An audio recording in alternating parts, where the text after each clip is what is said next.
Good morning, honorable members and officials and our guests.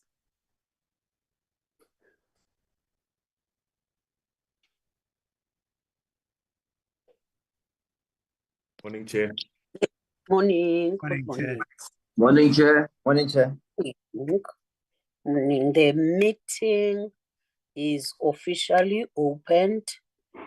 I wish to welcome everybody in the meeting. And yes. Recording in progress. And we have our meeting on the day of the summit in China, where the president is also trying to strengthen the relationship with China. And when we listen that what is the objective of that forum, it is said that it has to improve trade and investment. That FOCAC summit, we hope that it will bear fruits for South Africa. And I know that we are really in a crisis in South Africa, and we wish that we alleviate poverty in our country, unemployment and inequality. We do have our objectives or our priorities, which we said. There are 6 of them, and we all have our priorities as our organizations. We also hope that this summit will also bear fruits for us as South Africans. I'm not going to do many talks and also lengthy open remarks, understanding that the DM is in the meeting, whilst we know that this minister is part and parcel of this summit, which will give the opportunity for the DM, that is the deputy minister, to do the overview if she is ready to do that. It's not cut and dry, it's just a proposal. DM, we will give you an opportunity. We will give you an opportunity after we are done with our program, or in fact our agenda, and also the apologies and the formalities of the meeting.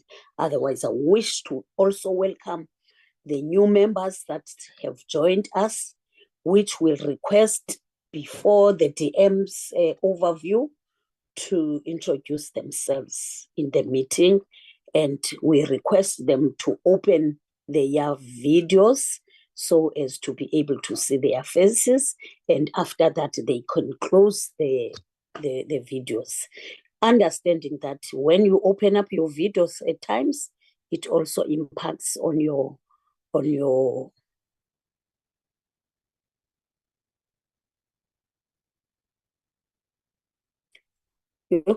thank you very much. It also impacts on your screen and also affects sometimes your network. So we will give them an opportunity to that. Chair, Secretary, will you please flight the agenda for us?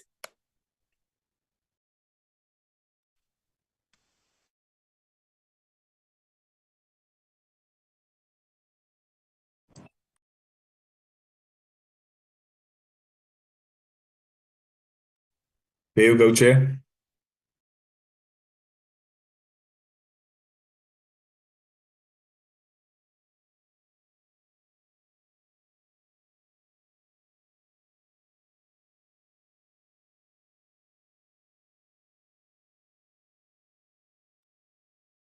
Chair, are you still there?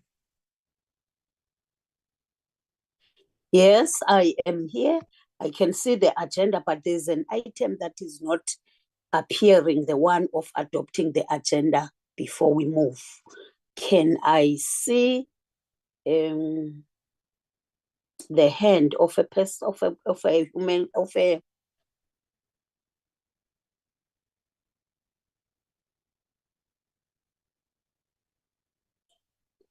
well, can I see the hand of honorable member? Honorable member that adopts the agenda as it is. Chairperson Honorable Hassan, I'm happy to move for the adoption of the agenda as has been presented. Chair, Thank you very much, Honorable Hassan. Chair, Yes. it's Honorable Malam here. Chair, I did ask in the WhatsApp group yesterday that we split the two presentations and have a question session after each presentation, because they do get quite technical and it becomes difficult for the entities to follow the questioning and for members to follow or to track the answers to their questions when you put the presentations together and then have one question session at the end. So I did ask yesterday in the group that if possible, could we split the presentations and have a question session after each presentation? Okay. I don't have a problem. We are not rushing for time as we used to rush for time when we are in a private area or hotels or something else or boardroom. We are virtual today. We're not rushing for anything. And if you look at the agenda, Honorable Member, after the DMRE, there will be questions. And then there will be responses, and then there will be questions. So I think your request has been covered on that. And then Honorable Hassan has already adopted the agenda. I think Honorable Malam is also Chairperson, if we can do it the way that I've proposed, then I'm happy to adopt the agenda. It is like that, even in the agenda. Look at it. It will be a DMRE presentation, and then it will be questions after that. Sorry, Chair, I disagree with you. Chair, there are two presentations. The one is on the Nuclear New Build Program, and then there's a separate presentation on Koeberg's lifetime extension, the long-term operations of Koeberg. They're two different presentations. And what I'm asking is that we have a question session on the new build program, and then we have a separate question session after the life extension program, that we deal with them separately rather than having both presentations and then having one question session. Honorable Malam, I've covered you by saying today we're not rushing for anyone. We can do that because we are on virtual, which means that we're not rushing for anywhere. We can do that, and I agree with you in that term. Meaning I'm that happy, Chair. Happy to adopt. Happy to adopt as amended, Malam. Is it okay? Yes, Chair. Thank you. Thank you very much.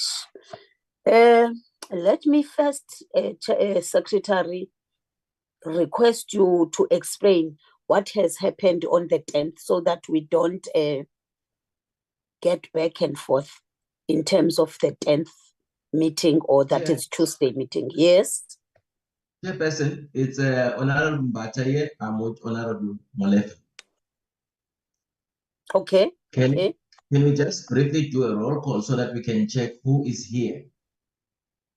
Because we're sharing laptops in most of the offices, so it's important also for your own attendance to note your roll call. Thank you, Honorable Mbata. I've already said when I open up the meeting that we will request the introduction, in particular those that are new. But in your request, you are saying all of us so as to do the roll call. Don't have a problem on that. I will appreciate, because in my gadget, I'm able to see who is present, who's not. But the only thing I'm very concerned about, there are those new members that have joined us. Happy to inform us that you are both connected in the same gadget. Then let's, Secretary. Yes, Chair. Yeah, I requested you to just do that briefing so that we don't forget to do the one of the meeting. That's fine, Chair. So, Chair, what And then happens after that, Mm. everybody must be ready to introduce himself and herself. And then we are able to get the new members for opportunity to see and know them. Let me do the apologies first, Chair. Is that fine? And then the meeting. Whatever way that you wish to. All right, Chair. So we received the following apologies, Chair. Honorable Kwankwa, who due to prior engagements is unable to attend the meeting. Then we also received an apology from the Minister of Electricity and Energy, who's part of the ministerial delegation for the state visit to China, Chair. We've also received an apology from the Deputy Minister, who's leading a South African delegation to the African Green Hydrogen Summit in Windhoek, Namibia, Chair. So those are the apologies received, Chair. Chair, then with regard to the meeting, yeah, we after the proclamation on the 26th of August, I think, with regard to Eskom reporting, who will be reporting to the Department of Electricity and Energy, we tried to schedule a meeting with Eskom. Now, we submitted an application to the Office of the House Chair, Honorable Frolic, to schedule a meeting with Eskom on Tuesday the 10th, Chair. Now, members will know that a Tuesday is not the Electricity and Energy Committee's slot. Our slot is a Wednesday. So we submitted the application, but the application was not approved. The reason for the non-approval, Chair, is that it impacts negatively on the quorum of political parties. So the House Chair did not approve that meeting on the 10th, Chair. So that's an update with regard to that meeting, Chair. Thank you, Chair.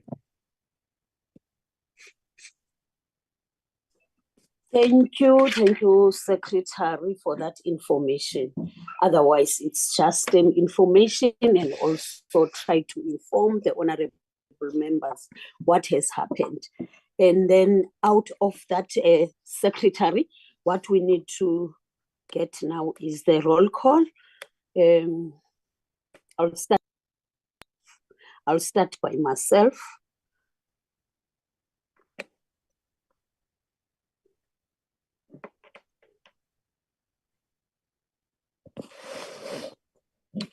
I don't know what's happening in my video. I'm trying to correct it so that it is clear. My name is Nonkosi. My surname is Mvana. I am from Eastern Cape. I have been deployed by my organization to chair the Portfolio Committee of Electricity and Energy. I will try and sort out my video, which I'm not sure what is it that is taking place on it. Thank you very much. Can I go to the next one? Next, honorable member.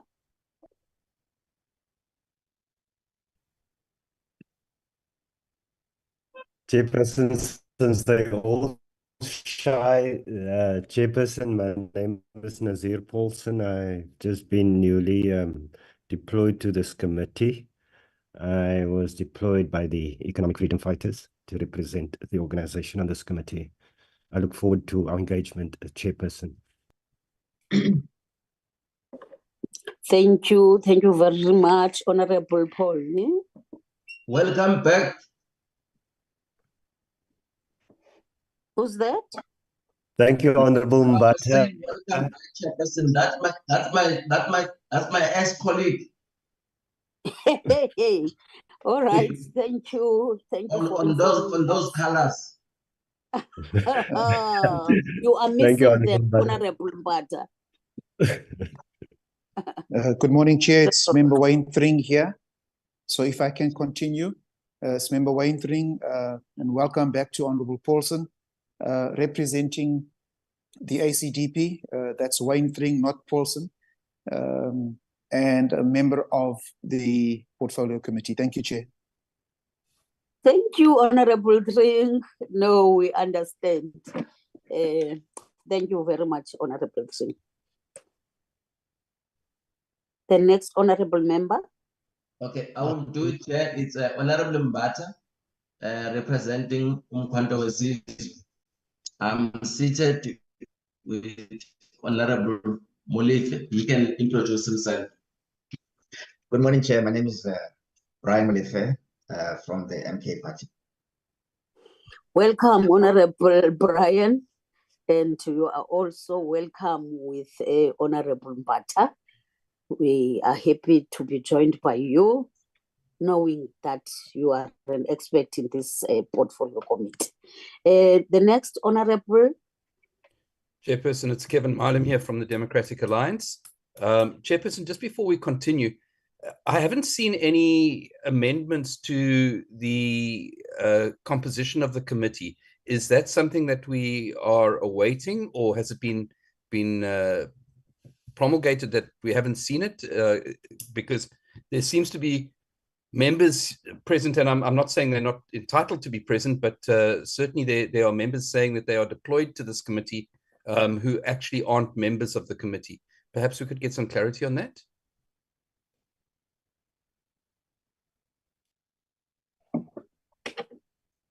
Secretary? Yes, Chair. No, Mr. Milam, all these changes has been ATC'd. So those are the members of the committee, Mr. Milam. Thank you, Chair. Thank you, Secretary. Yeah, that's how I know that they have been already ATC. So it's an information because it's our first time to have this meeting today with them. Otherwise, they were ATC last week or that other week, I'm not sure. But I know already they are ATC. That's why I welcome them in the meeting. Thank you very much, Secretary. Thank you, Mr. Maliam. Then the next Honorable Member. Am I audible, Chairperson? Yes, you are. Greetings to all members. My name is Vusumuzi Nkosi, known as Vusi. I'm here in this committee as deployed by the African National Congress. I thank you. Thank you very much, Vusi. You are welcome also, Vusi, to be part and parcel of our our portfolio committee, and we are happy to be with you, knowing that you are also going to assist the portfolio committee moving forward with speed. The next Honorable Member. Hi, Chair. Can I go? Yes. Thank you. Fisia Hassan, I'm also a member of this committee as deployed by the African National Congress. I'm also from Gauteng. Looking forward to working with everybody. Thank you, young Leah Roca. We are happy to be with you in the committee, in the portfolio committee. You are also welcome. At least you are not new. You are an old lady now. Thank you very much, Honorable. The next one. Thank you very much, Chair. My picture is there. I'm using my phone, so I'm not going to switch on my video. I am I'm Honorable Hlongo, an alternate of the Portfolio Committee on Electricity and Energy, deployed by the African National Congress, of course. Thank you very much. Thank you, Honorable Songo. I don't like that one, the last one that you have said of being an alternate, knowing that you were full-time honorable member in this portfolio committee. But what else can I do? Deployment is deployment. Thank you very much. I might also tomorrow be an alternate. You are welcome, comrades there. And we in fact, we are happy that you have recovered, understanding that you were not well last time. Next, Honorable Member. Good morning, Honourable Chair, Morning. and good morning, members. My name is Edwin Bapty. I am deployed by the Democratic Alliance from KwaZulu-Natal. And greetings to all, and very happy to be here. Welcome, Honorable Member. We are happy to be with you. You are welcome in this portfolio committee. We hope also you will fast track the speed of this committee, portfolio committee, at least to reach and get the objectives. Thank you very much. You're welcome. Next, Honorable.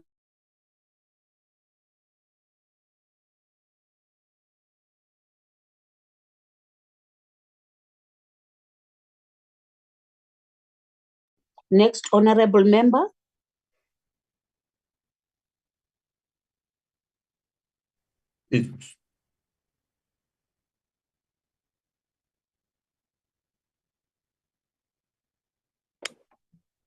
Who's trying to introduce himself? Secretary? It should be Mr. Komani, Chair. Okay. Who is the last one on the platform, yeah. Okay. Mawetwe is also on the platform, but she's no longer a member, Chair. Who's that? Mawetwe, Chair. Oh, okay. She's no longer a member now. No, Chair. Been replaced by Mr. Paulson. Okay, Paulson. Okay. Then, Honorable Komani. Okay. When hello. Morning, Chair. Honorable Mo.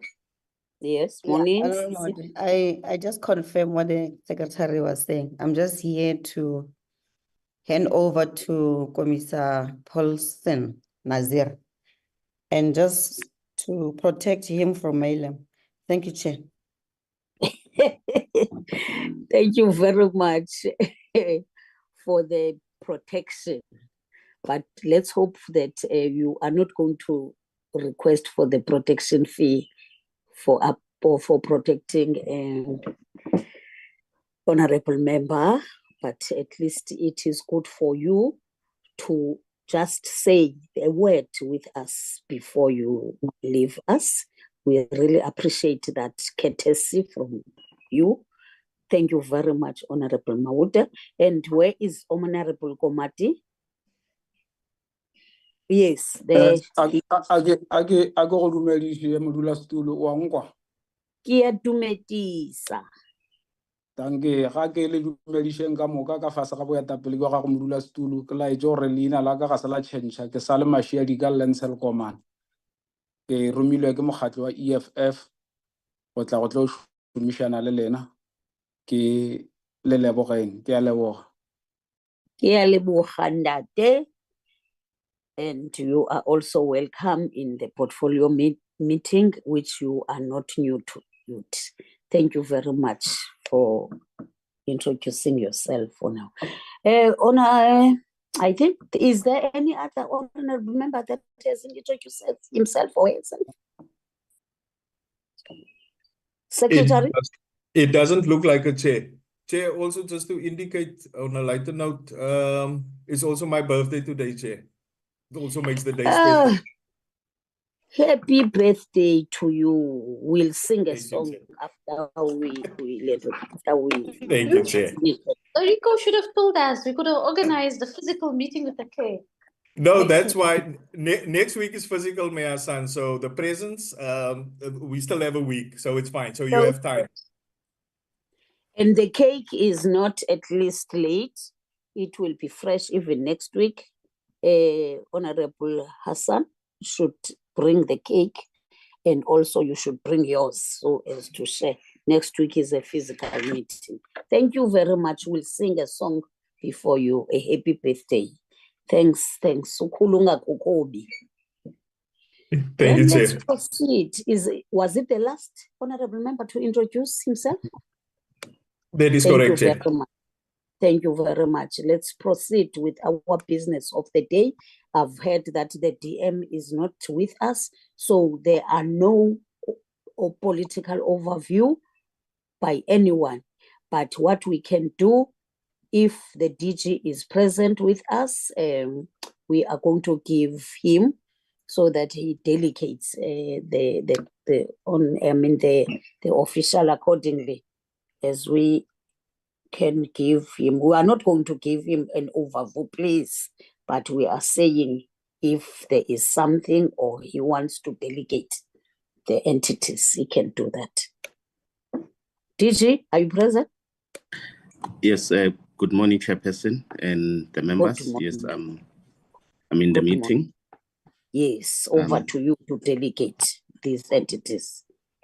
Thank you, Chairperson. Good morning to you and good morning to the honorable members and the colleagues on the call. Thank you very much for the committee, for inviting us. Chairperson, as per your directive, I'm not going to say much, but to indicate that we have two presentations today.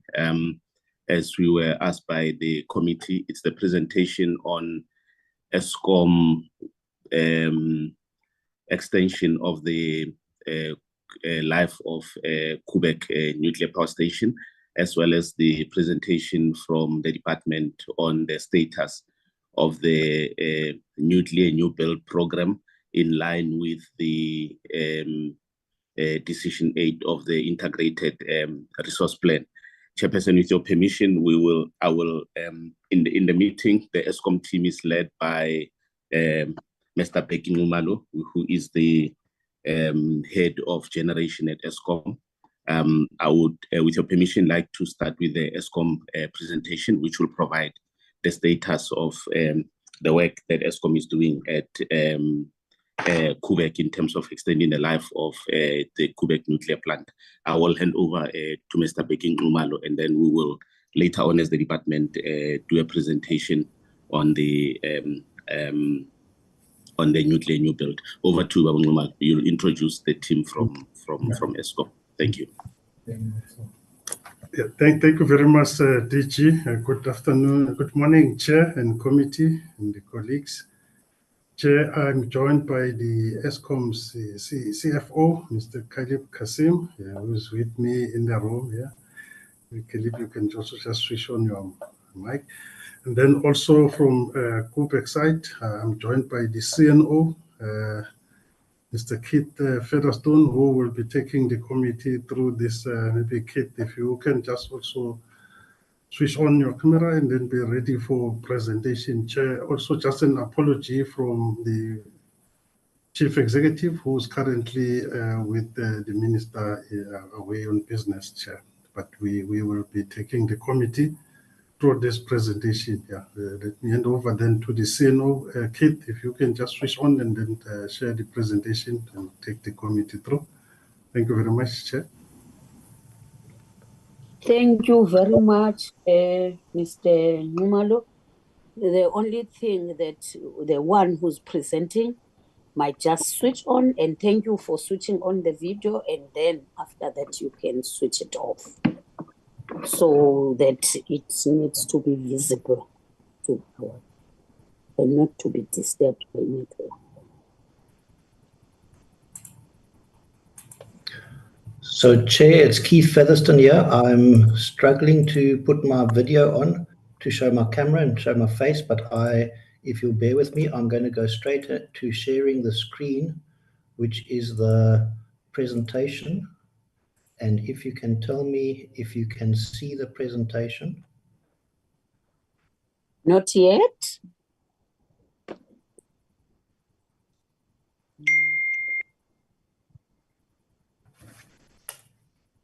Is nothing coming through? Not yet. No. You have been given co-hosting rights, Mr. Featherstone. I hope so.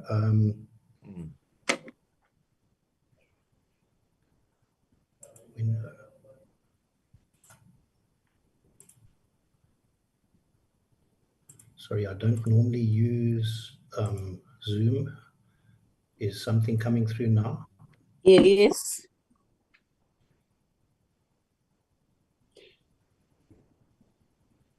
Okay, can you see that now? Yes. Okay, so I'm going to talk to the committee through where we are from an Eskom point of view in achieving the requirement that we had in the IRP 2019 to extend the life of Koeberg. And I'll take you through as quickly and concisely as I can, and I will take any questions, I think, preferably at the end of the presentation. So if I'm now struggling to get this to move. Sorry, I apologize, but I seem to be having technical difficulties here. There we go. Can you see the next slide? So this is how I'm going to go through it.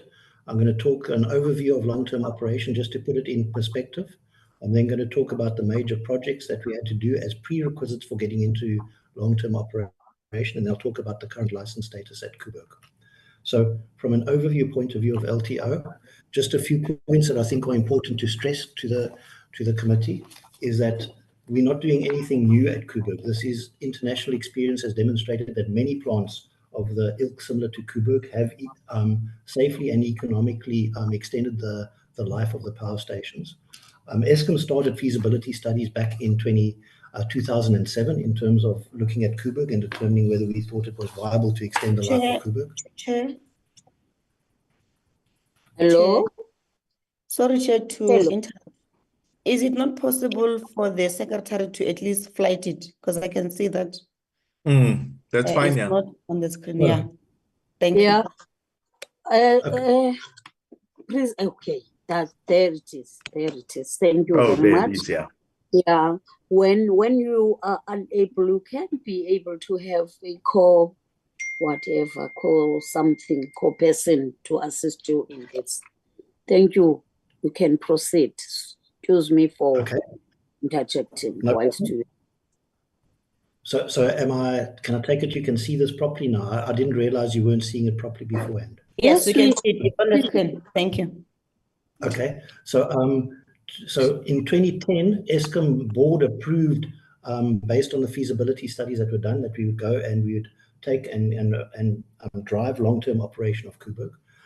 This gave the green light for some of the major equipment replacements that were needed as a prerequisite for getting into LTO. We said that we weren't prepared to go and run Koeberg longer if we didn't deal with the few equipment issues that were there. So these were equipment upgrades that were needed for us to do it, but they weren't on their own in any way justifying LTO, long-term operation.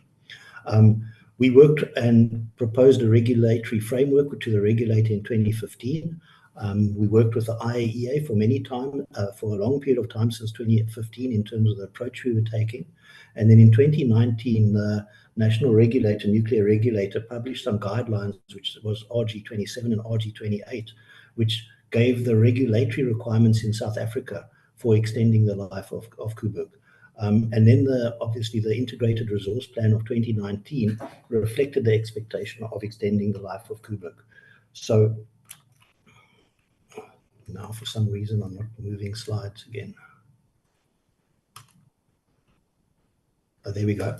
So the integrated resource plan, this is just extracts from the integrated resource plan of 2019. And the important parts there have been underlined, that it said that the decommissioning of Koeberg at the end of its original design life was not recommended, as we were one of the best performing plants with low operating costs.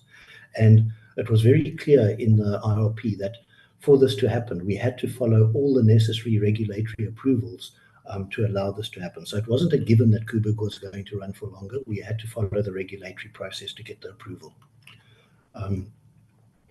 So the advantages of LTO for Eskom, obviously strategic location, reliable operations, low primary energy costs, low water consumptions. It's one of the ways to meet reduced emission targets, and it's a national asset that can still safely operate for longer. So therefore, it was really there were enough advantages for the decision of LTO that were fairly obvious. If we go to here, so what does LTO really mean? So the license for Koeberg provides a period for which Koeberg was licensed to operate. And that was based on the original design assumptions in terms of how long the plant was going to be used. So it was really just assuming the usage the plant was going to go through. But through the 40 years of operation, the plant clearly has not been used to the extent that was assumed in the original assumptions, because the original assumptions were very conservative. So after 30 years of operation, which is like the norm in the industry, people looked at this and said, this equipment is still very solid because of the improvements that we've made over the time, the maintenance that had been done over the time. The plant is still in extremely good condition due to the conservatisms, and therefore we wanted to amend the license. Now, the license allowed us to operate up until a fixed date, unless, and this is the quote from the license that we have, unless it is amended for subsequent licensing stages, including long-term operation, or very suspended or revoked. So those are the terms that are in our current license. So the onus in terms of getting into long-term operation was for Eskom to demonstrate to the regulator the safety of Koeberg for the period of long-term operation that we wanted to achieve. And to date, all the submissions requiring that LTO application have been submitted by Eskom to the regulator. So the evolution, I've mentioned most of this already. Throughout the life of through the life of Koeberg has been continuously upgraded to improve its safety, and we measure that in terms of an indicator in the industry, which we talk about core damage frequency. Components have been replaced when required due to aging-related life-limiting requirements. These include the steam generators, the refueling water tanks, the reactor vessel heads, but it also includes a lot of the other components on the conventional side of the plant, keeping the plant up to date and making sure that it's in good condition. We then had to perform an overall assessment of the safety of the nuclear installation and justifying that that's in adequate condition to demonstrate safe continued operation.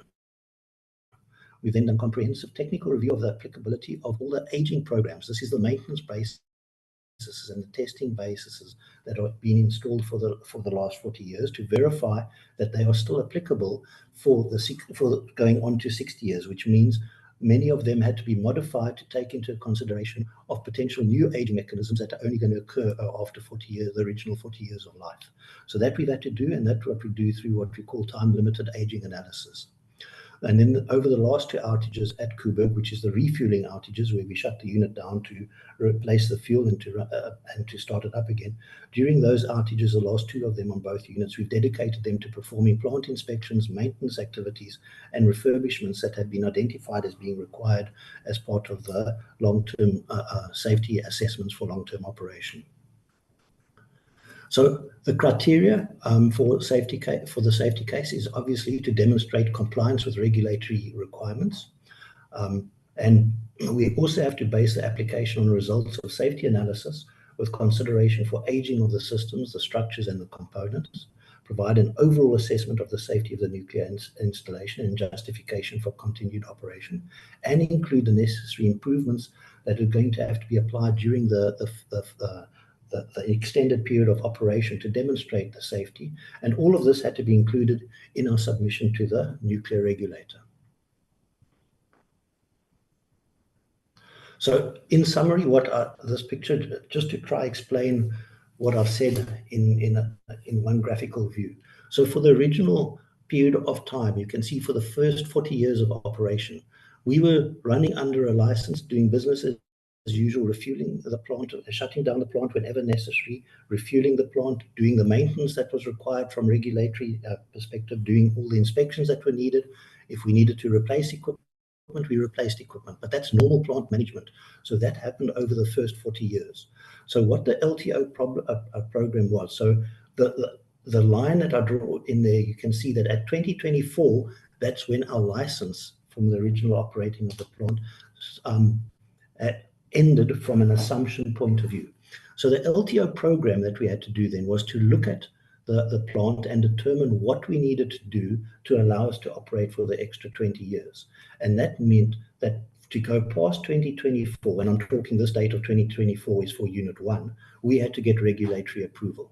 And to do that, we had to do all the 4 bullets that are there identified in that LTO program block, which was understand and map out the approach to the license extension with the regulator, do all the aging mechanism analysis, prepare the safety case, identify what projects and activities that needed to be done. And so that worked into 3 things. There were those activities that had to be done, in our opinion, from an Eskom point of view, before we could go and operate the plant longer. And those were the few large items that needed to be replaced that we had to identify.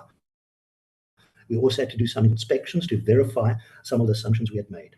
So there was stuff that had to be done prior to getting into LTO. Then to go into LTO, the other next major activity was we obviously have to have regulatory approval, because we can't go operate if we're not in a licensed condition, and that's the regulator's responsibility to review our safety case, agree that what we've done, submitted demonstrates safety, and then give us the license. That allows us then to move into what the period of long-term operation, which in this case we've asked for 20 years.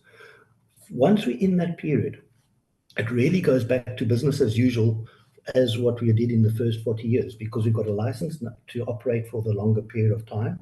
We've then dealt with all the equipment issues that needed to be resolved to allow us to get into long-term operation. And then during this period, we just now have to manage the plant with all the new maintenance bases and inspection bases and all of those that have determined now to be appropriate for running the plant instead of from 0 to 20 years, but running the plant from 0 to 60 years.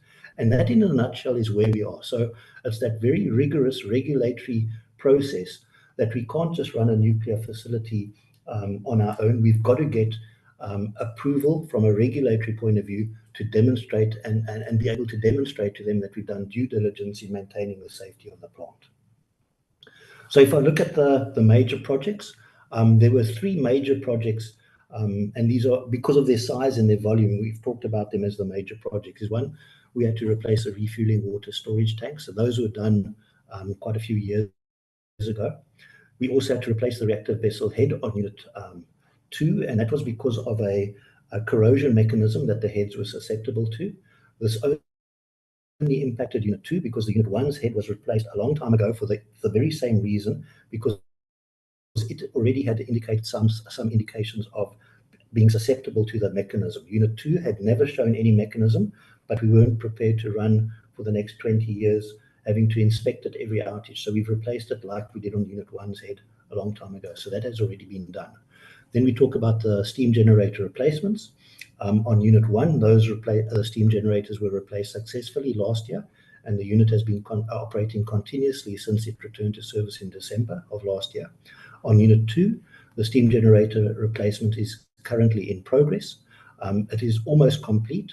We've been experiencing a few problems over the last month or two on the welding of some of the main steam and feed water piping, but those have been resolved. We've got regulatory approval to finish the last weld now, and we've already handed back most of the plant from we've received the plant back from the contractor, so we're already in the process of doing the final commissioning and testing of these new steam generators now. And the unit will be returned to service as soon as possible. However, the generating plan assumes that it will only be by the end of the year at this stage. If we look at the current license status, so Eskom has submitted to the regulator all the required submissions relating to the LTO license application for both units, and that our application and all our submission covers both units. And on 15th of July, the NNR announced the following, that the Unit 1 license was extended to 21 July 2044, i.e. since 21 July, unit has already been operating in LTO, so we've successfully achieved the objective for Unit 1 already of getting that extra operation. So Unit 1 now is licensed for another 20 years. The NNR board, however, resolved to defer the decision on Unit 2 to before November 2025. This is because at the time of the announcement, the NNR LTO application review related to Unit 2 was still ongoing, and the NNR committed to communicate to Eskom any issues of importance relating to Unit 2 as part of the normal licensing process for LTO.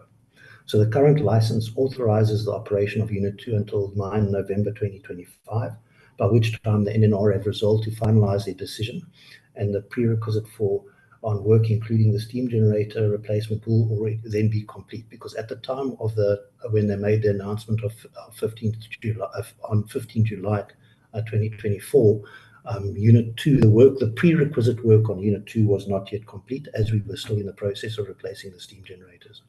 The NNR has subsequently communicated the aforementioned issues of importance to Eskom relating to the Unit 2 assessment that they are performing, and we are in the process of addressing those and will be responding appropriately to the regulator. So that in a nutshell is what I wanted to, the message I wanted to leave.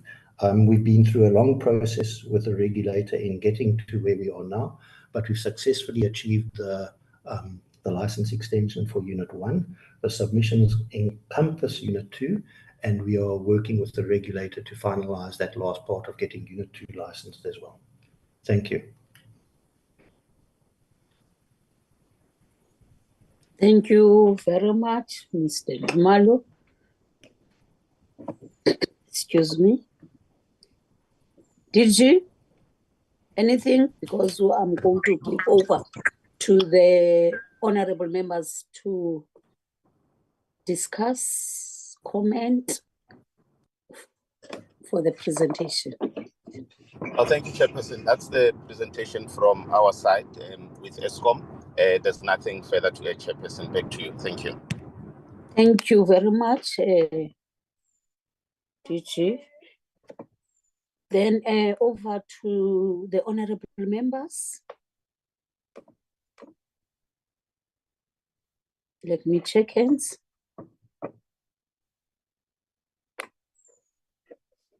I see the Honorable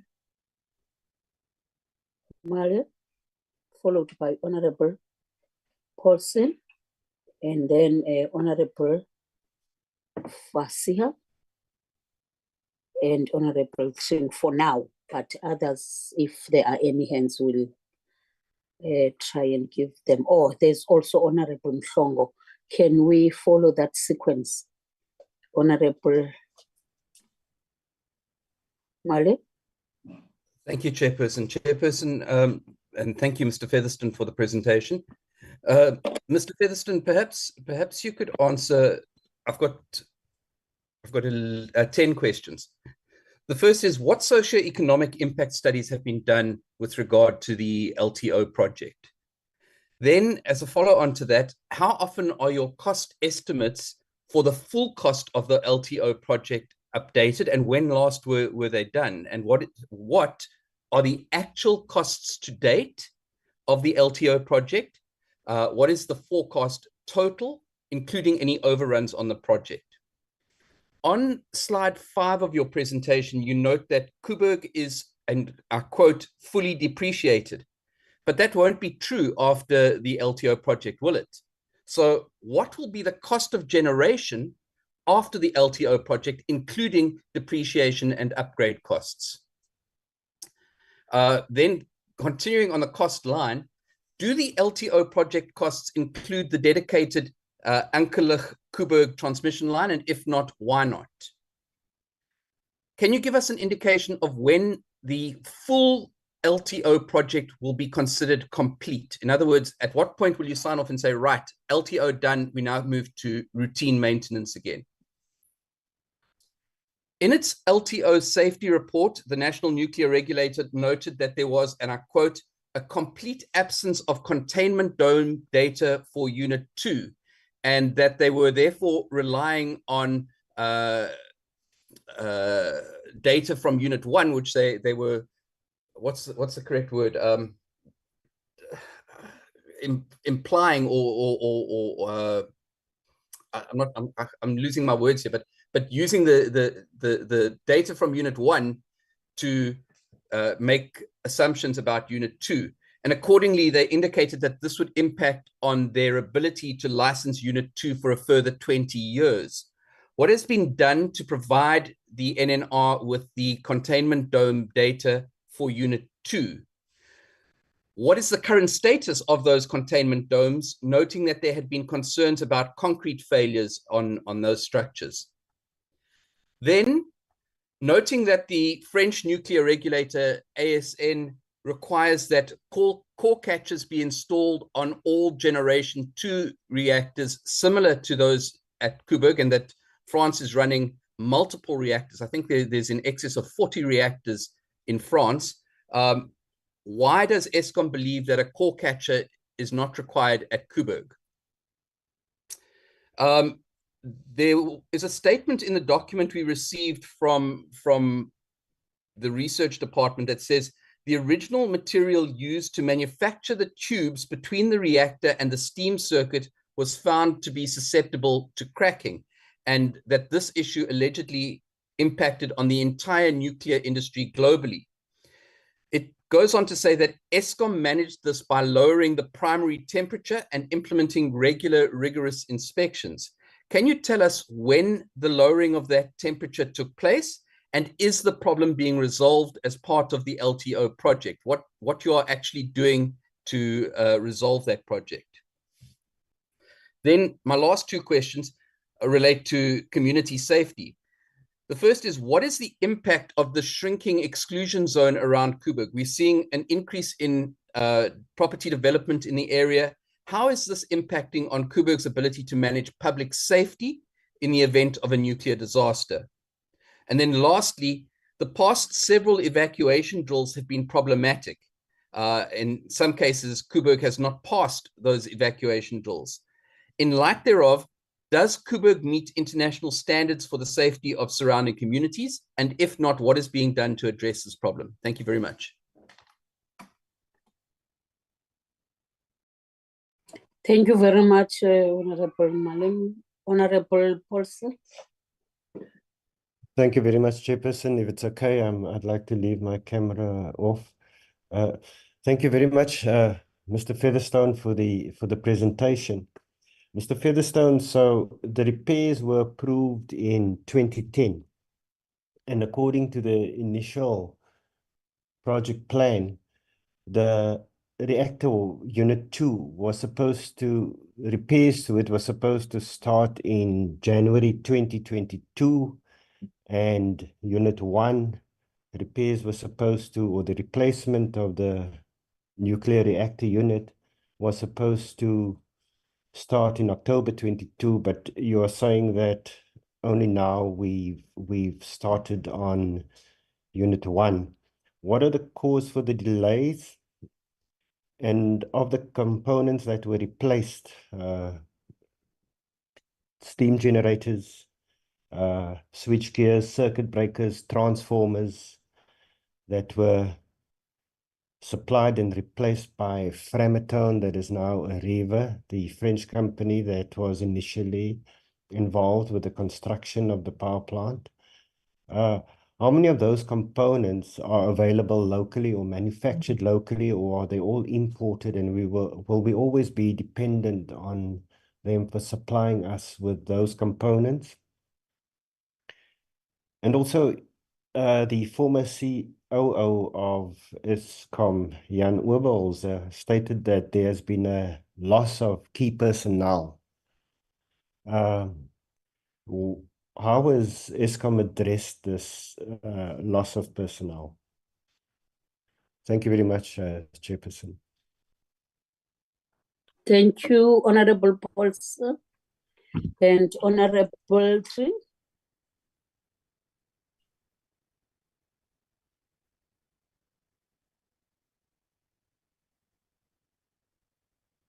Honorable Tree, are you there? Thank you. Yeah, thank you, Chair. My apologies. Just trying to get myself unmuted. Chair, firstly, let me just appreciate the presentation.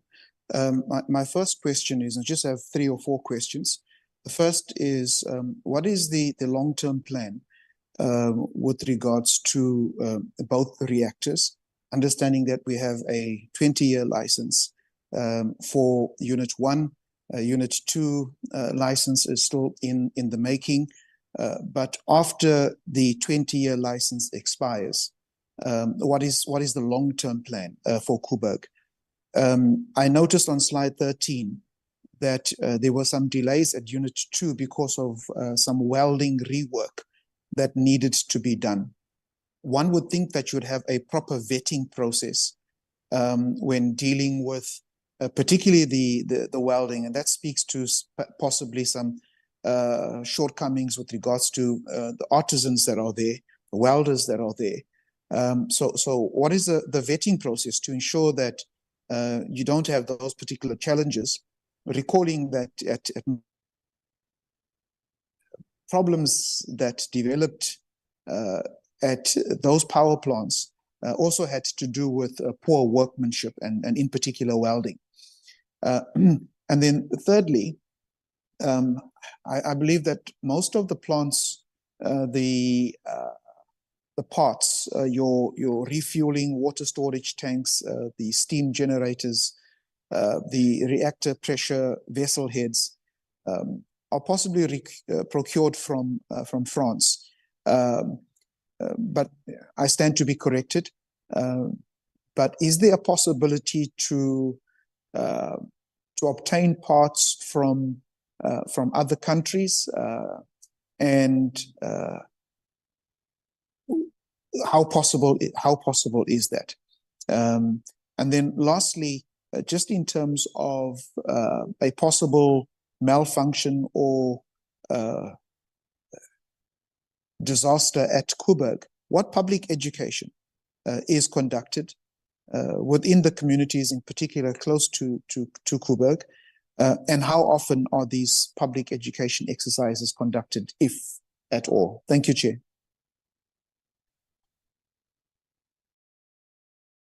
Thank you, Honorable Drink. I also see the hand of Honorable Brian, followed by Honorable, who's following? Honorable Fahisa Fasina. Thank you. Thank you, Chair. I have a few questions, and the first one is that a few years ago, Eskom recruited 100 nuclear operators to be trained at Koeberg in operating the reactor safely in the operations room. There is a shortage of operators in the world. In fact, Eskom was running short of operators. Has that program continued, and have new operators been recruited to be trained in operating the nuclear reactor? Also, what is Eskom's program to train nuclear engineers, specifically for deployment at Koeberg or for just as a contribution to the nuclear industry by way of engineers and so on? And what is there any training that is taking place in nuclear law and other academic fields relating to nuclear? The second question is, or set of questions is, has WANO approved the long-term operation plan that Eskom has? And did they raise any concerns? And in fact, when was the last WANO report that was done, Koeberg, and what were the key concerns that were raised by WANO that needed attention, and have those been attended to?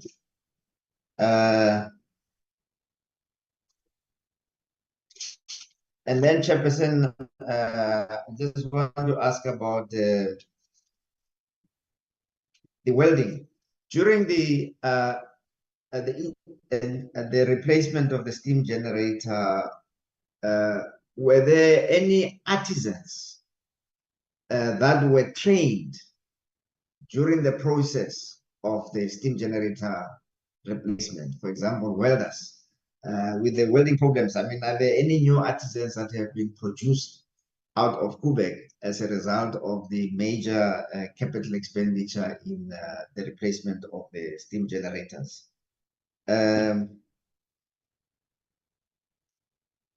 I see that the presentation talks about the advantages of the LTO, but are there any risks?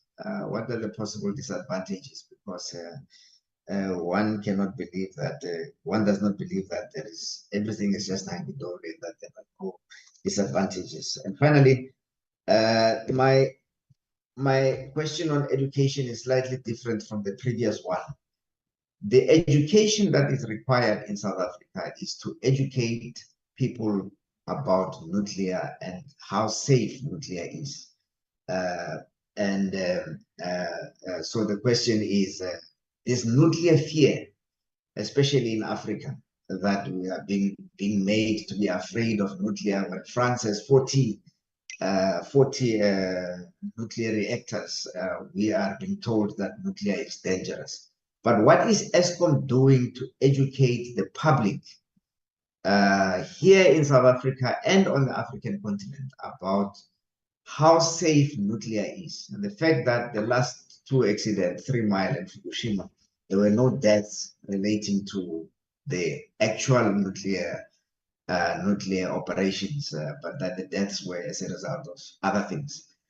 So what are we doing to educate the public and to make the public aware of the nuclear fear that is being instilled? Thank you. Thank you, Honorable Brian. Then can we go to Honorable Fasina? Close, Chair. You were right the first time this morning, Fasiha, but we're getting there. Thank you, Chair. You'll forgive me. I think members know what I look like. I am going to keep my video off because the network in Acacia isn't always so great. Thank you very much to the team from ESCOM for the presentation. I just have one or two questions building on what other members might have said, but maybe a little bit different. Some members spoke about the steam generator replacement project. We know the Koeberg 1 outage, which allowed for the SGR to take place, took basically a year to complete. Do we know what the reasons were for the delay in the outage, and what lessons did we learn? But more importantly, what safeguards are we going to put in place to ensure that these delays don't affect the current Koeberg 2 outage? And then also around the steam generator replacement, the department, if I'm right, should be providing an update on the process to date. I know the return to service date is set for the end of September. I don't know if this deadline is going to be met. And then I also want to make one comment, maybe to follow up on, interestingly, what Honorable Molefe was saying around nuclear energy and its general benefits. It does seem like there is a lot of negative attention around it for a number of reasons. But am I correct in understanding that this is, well, let's say nuclear power in its general form is the best in terms of decarbonization and getting us to our goals, but also very importantly in terms of clean energy going forward, and a clean, sustainable energy? I would be very interested in the general thinking and process around with ESCOM with that. And then also just to understand if there are any public-private partnerships to assist in the long-term operation process. I think I'll leave it at that, Chair, because as we go along every week, we learn more. Thank you. Thank you, Honorable Fasia. And there was a hand of Honorable Laka Gzoro Lobone, Chairperson, through you. Komane. Yes. Unkadimas Vakaseke. I go level modula stool, ke la e gore ke leboga presentation e ka mogo ngwana go sha itsutsuru pile go ka gona a le ka gore bontsha tshela le tshela gore re tsebe gore progress ya bona e sepela jwang. Then ga ke bontshe gore ke na le tlhologelo go tswa go unit 1 ye ile go gore e be go e filwe 20 years. Then re dumela gore go bo go ka ba bohlokwa gore ka ga bana le ponelo pele ka unit 2 ba nyaka 40 years, and then re hwetse report ya go tswa go unit 1 gore 20 years ye e ba sweriwang ba kgonne go fihlelela eng in that 20 years. And the other thing, from the profit to the community about the unit 1, re ka luma go kwa gore batho ba Koeberg ba benefitile eng ka unit 1 as a plowback, especially mabapi le dilo tša education. Re kgone go kwa. And the other thing again, we want to know what motivates them to look for 40 years. in which they have never maybe submitted the report of the one that they have already got in Unit 1 as 20 years. Ke mo ka re kgone ho kwešiša gore ke eng se ba gopolago gore ka 40 years ba ka tla ba re fihlišetša sona. And the other thing through you, Chairperson, ke nagana gore Koeberg is just around us, whereby some of us, when we grow, our grandmothers used to read fiction for us for a long time, and then we seem to be falling asleep. Then so we were looking forward to at least the committee take us to Koeberg, not to take this long time listening to the presentation, just that take different forms every day, just to go and witness ourselves, to see how is the progress there. Is it there all of what they are speaking prevailing there? Then re tla re bolele ka selo se ile go gore we are talking of something that is in China, where the president is visited now. Let's just make a practical oversight, be introduced to the thing, that new thing, and nuclear balalangayon. Then rather than to read and see pictures here, they can even modify them, take things from London, bring them here. Let's go and touch the thing, and then we know we are progressive. Then ke dumela gore ge re dirile ka tsela eo re tlo ba re batametse go laetša gore se bolelang ka sona se gona, and ebile we can touch that thing is there.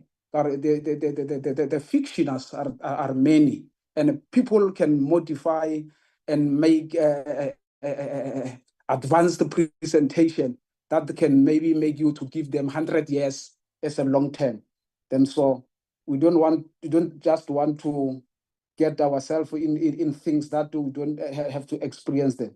Then re tlo ba really connected.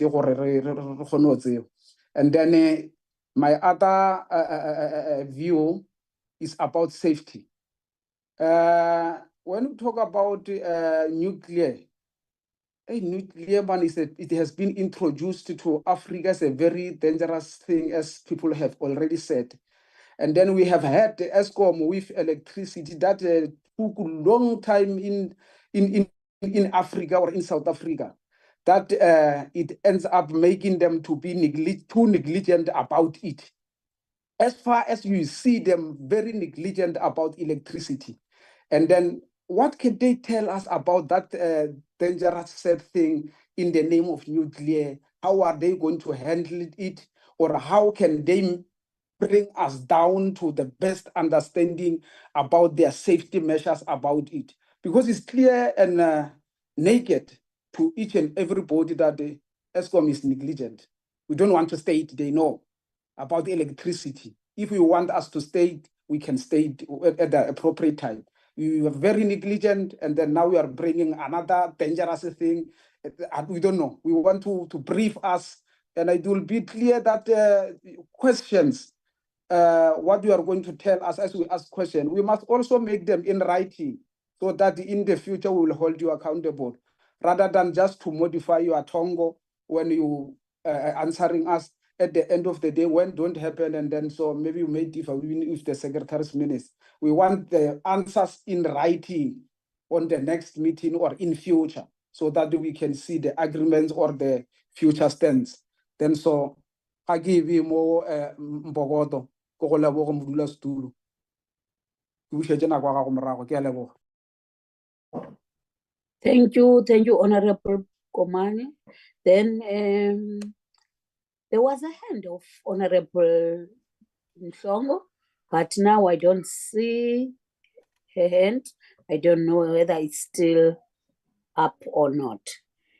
Honorable Mhlongo, can you indicate that do you still want to ask a question?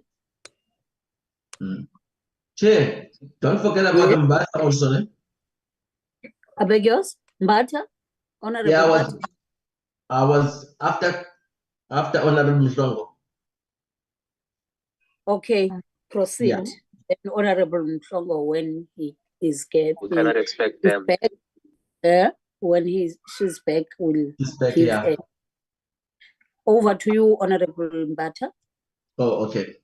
My question, Chair, will be, we have always thought the building of the nuclear safety program will, among other things, enhance education. Many years ago, I was part of the portfolio committee on higher education. And also, I happen to be with the portfolio committee on economic development. One of the things we recommended under economic development was next to or not far away from where the facility is. We requested that if it's visible or feasible, that we have a nuclear enterprise zone where a number of future opportunistic businesses will emerge, including education and what is feasible for the future.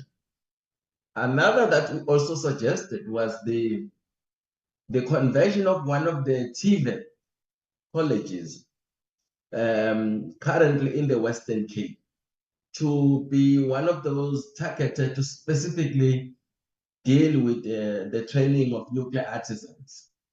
Because under nuclear, you have to be direct and very specific.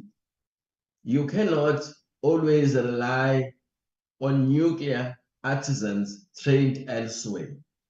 We are the only African facility, and we are a developing economy. We can do something about the future of the education around nuclear possibilities and its development in all various forms, so that we rise out of here, communities see other opportunities, not only a benefit from the facility itself. So I think one of the things that the presenter should also look at is the partnership with one of the TVET colleges to either convert a unit or take the entire facility to be a facility training on nuclear. And maybe, as Comrade Brian was saying, we can start sending other artisans elsewhere in Africa in the event where Africa gets attracted to nuclear. We then become the educating facility for nuclear because we have the skills. But these skills are going to run dry very quickly if we don't develop them as we start now. Thank you, Chair.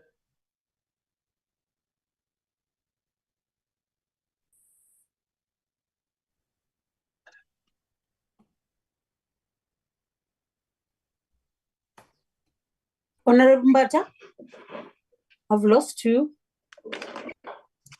Okay. I did make my point, Chairperson. Did you hear me? Oh, yes, I heard you, but it's Okay. just that I lost you when you were at the Somewhere. end. Thank you Somewhere. very much. Okay. Okay. Is It's Honorable okay, Chair. Mshongo back? Thank you, Honorable Mbata. Honorable Mshongo? Okay. Let's give over to Mr. Keith.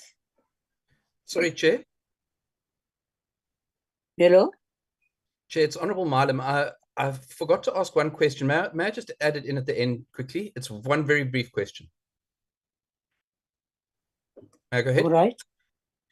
Chairperson, my question is this. What reserves does Eskom have to meet the decommissioning costs of Koeberg? I realize that it reflects as a liability on the balance sheet, but my question is, what cash reserves does Eskom have to meet the decommissioning costs? Does it have actual cash to pay off those costs? Thank you, Chair. Over to you, Mr. Keith.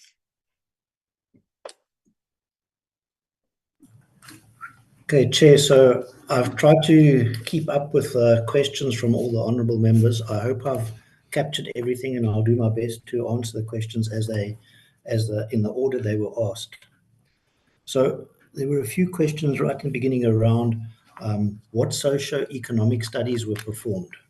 Now, in terms of the feasibility for Koeberg, we did not go back and do detailed socio-economic studies. What we had to do as part of the safety assessment was actually understand what the social activities were happening in the area and do the assessments of those from an emergency planning point of view.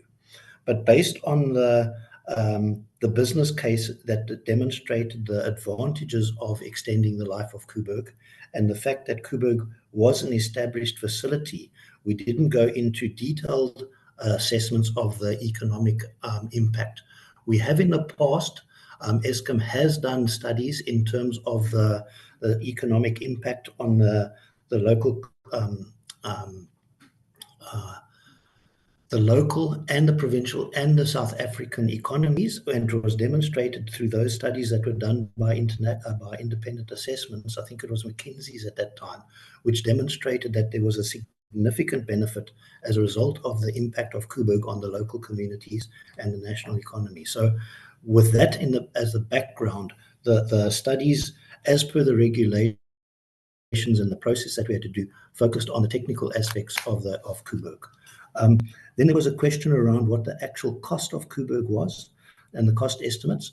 So the Eskom has been tracking throughout the process of LTO the cost of the LTO initiatives and activities that were needed. So if you can just picture that slide that I showed in terms of the 40 years, then the period of going and getting a license, and then into the next 40 years. So the costs, when we assessed the costs of what it meant, we costed the stuff that was needed from a study point of view and the modifications that were needed to get us into the extended period of operation. So the cost of those started off roughly, if I remember correctly, was just under 20 billion rand. And throughout the extension of all the stuff that's happened over that period, that has changed. And as we are now, we're sitting roughly at a maximum estimate of just around 25 billion rand. And those are equatable costs because it's all done in terms of the time value of money, and it's in terms of the Eskom process, and that is being monitored closely within Eskom in terms of verifying the costs, and we understand the costs. And there's been a lot of speculation that the costs have escalated. The biggest cost escalation is due to the delay in the steam generator replacement, and that's just based on time of value of money. But the contract cost in terms of that replacement has not changed, because the delays in terms of the installation do not affect the actual contract. It's just in terms of the liabilities, in terms of who's accountable for the delay, whether it's an Eskom responsibility, whether it's a contractor responsibility, and that there's a contractual process to go through and verify and understand those and make sure the results of that are fair to both parties, being the contractor and to Eskom. And we are in the process with that, but that is the biggest drive in terms of any cost escalations in terms of the original estimates that Eskom had. Then there was a comment around in the presentation, and it came out of the area, the wording out of the IRP 2019, which talked about Eskom Koeberg being fully decommissioned.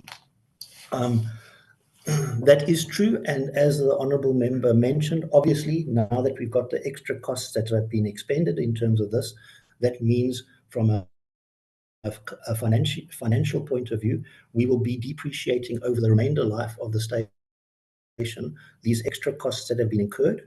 And those, even with those costs in terms of the analysis, the financial modelling of Koeberg, we are still one of the cheapest thermal power stations that Eskom has in terms of the mix of what we're running. So yes, it was fully decommissioned. We have put some more capital into the plant, but it still remains very viable in terms of an economic modelling.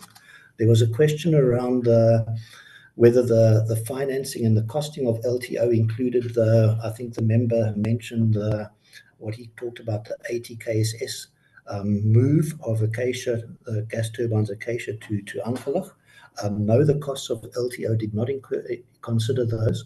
Those were costs that were done from a transmission aspect to free up lines, some of the lines between the Koeberg substations and the substations closer to Cape Town, to allow better power flow on the transmission network. So those were actually done as a transmission modification rather than a modification for LTO. So those weren't included in the costing. Then there was a question around what is all is needed and when will we consider LTO to be complete. For Unit 1, we consider LTO to already be complete. We are now in the process of operating the plant as per maintaining the safety of it in the operating period, like we did for the last 40 years of the operation of Unit 1. And for Unit 2, again, it will be complete once we finish the steam generator installation and we've commissioned the plant with the new steam generators and we get the license from the regulator. Then the questions went around the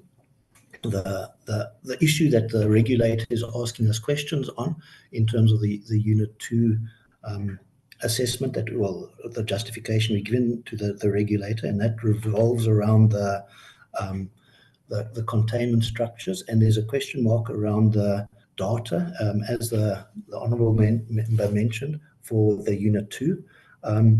This is an engineering issue that we're dealing with.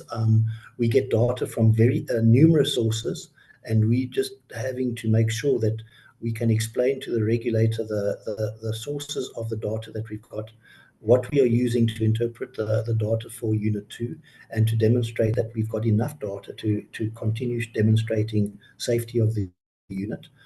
As I say, we get data from these through strain gauges that are installed. Now, some of the strain gauges on the tendons were installed 40 years ago.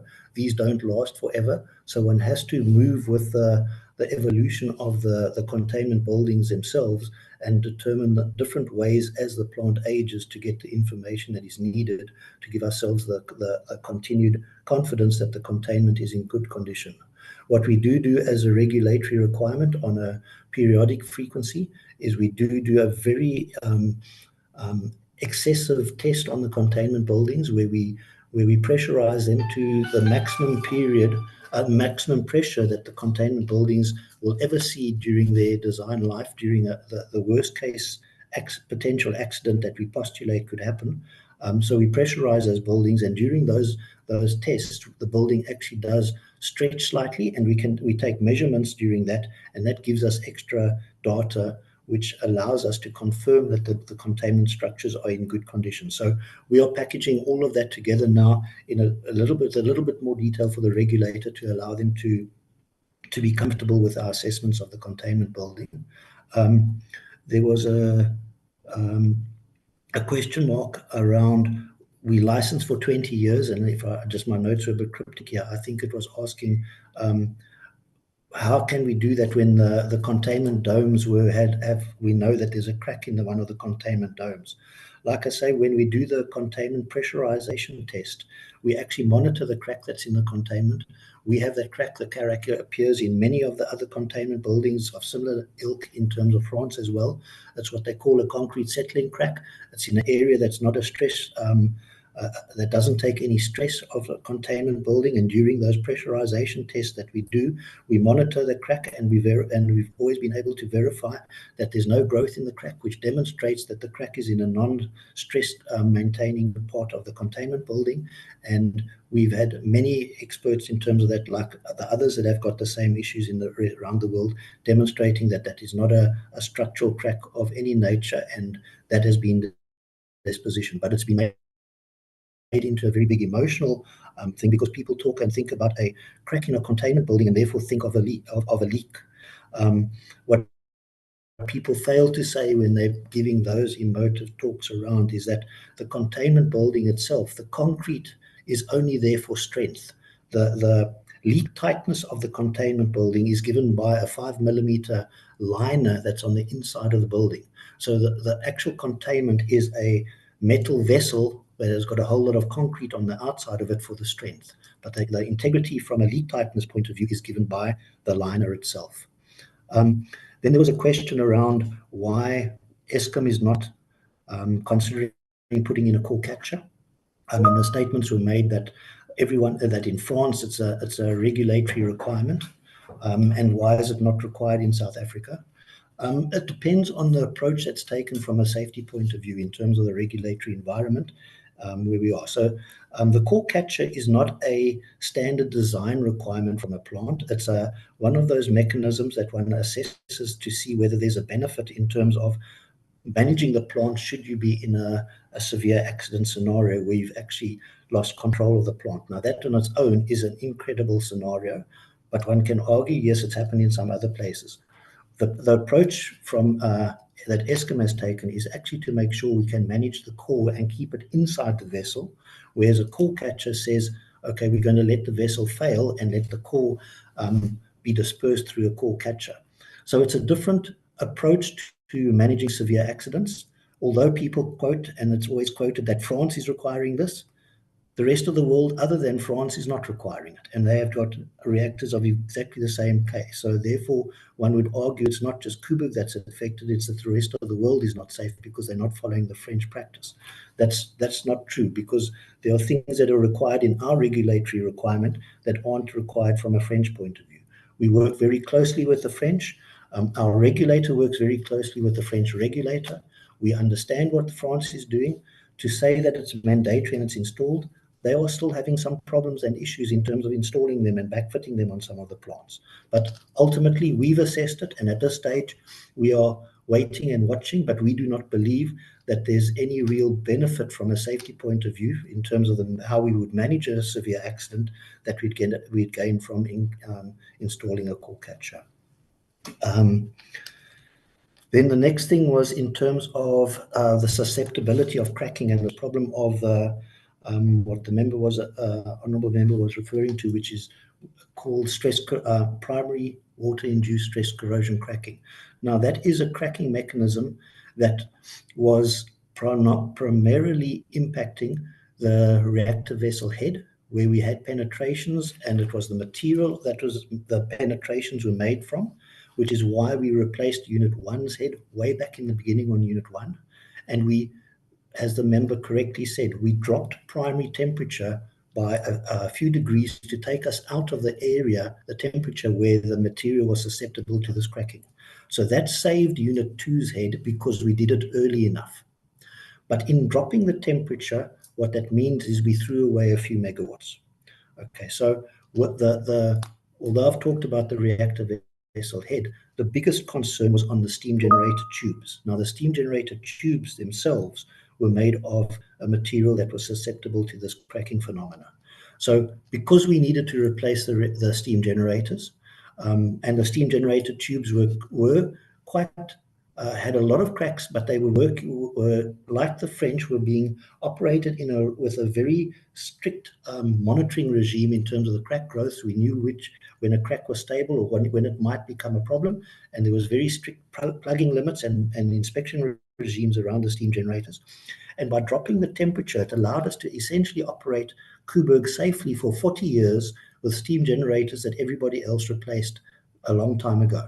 Now, we were in a safe environment, but what we're doing is we were throwing away a few megawatts. Because we were going for an extra 20 years, we said we had to get rid of these steam generators because we weren't comfortable to go to the regulator and ask for another 20 years with steam generators in the condition they were because of the number of cracks. Because we were going to replace the steam generator, we replaced them with a material that's not susceptible to the cracks anymore.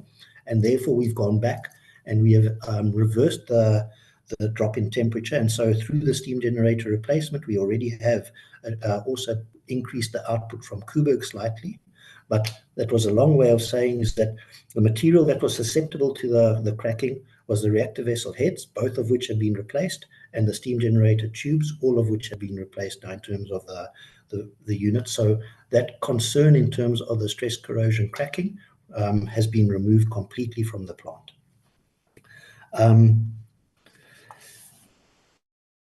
Then there was a question in terms of the emergency plan and the drilling and the drills.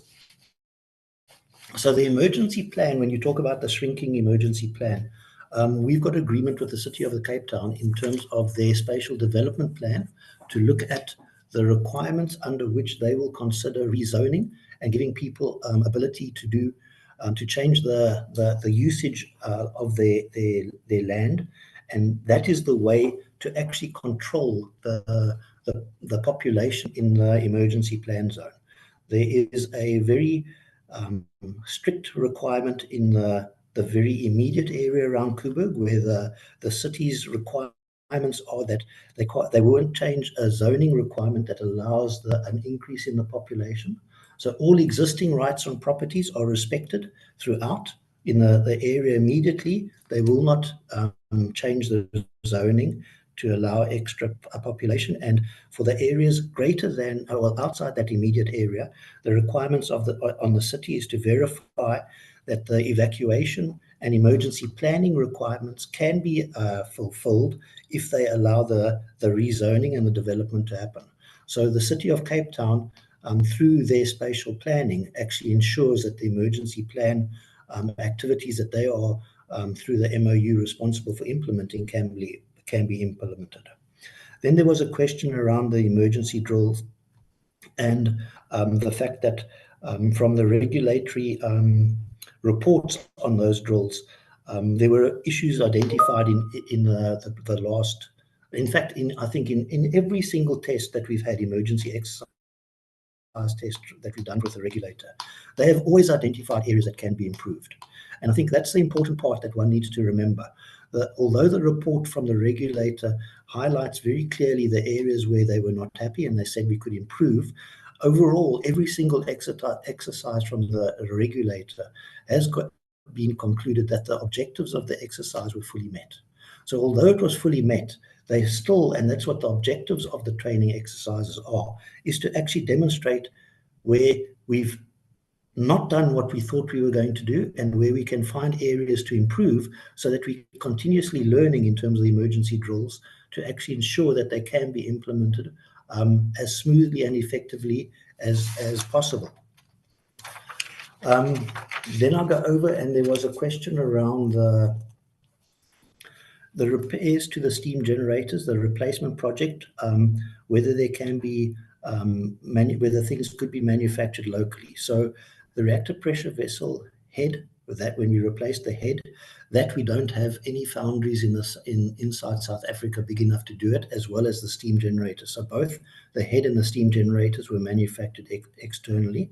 In fact, the steam generators were designed in France and manufactured in China, but a lot of the material came from either Japan, from Sweden, from all over the world in terms of making the steam generators, but they were physically made in China. So there's a question, can they be made from in other countries? Yes, they can. The PTR tanks, those big tanks, those are all manufactured locally and installed, and it was a local company that did it.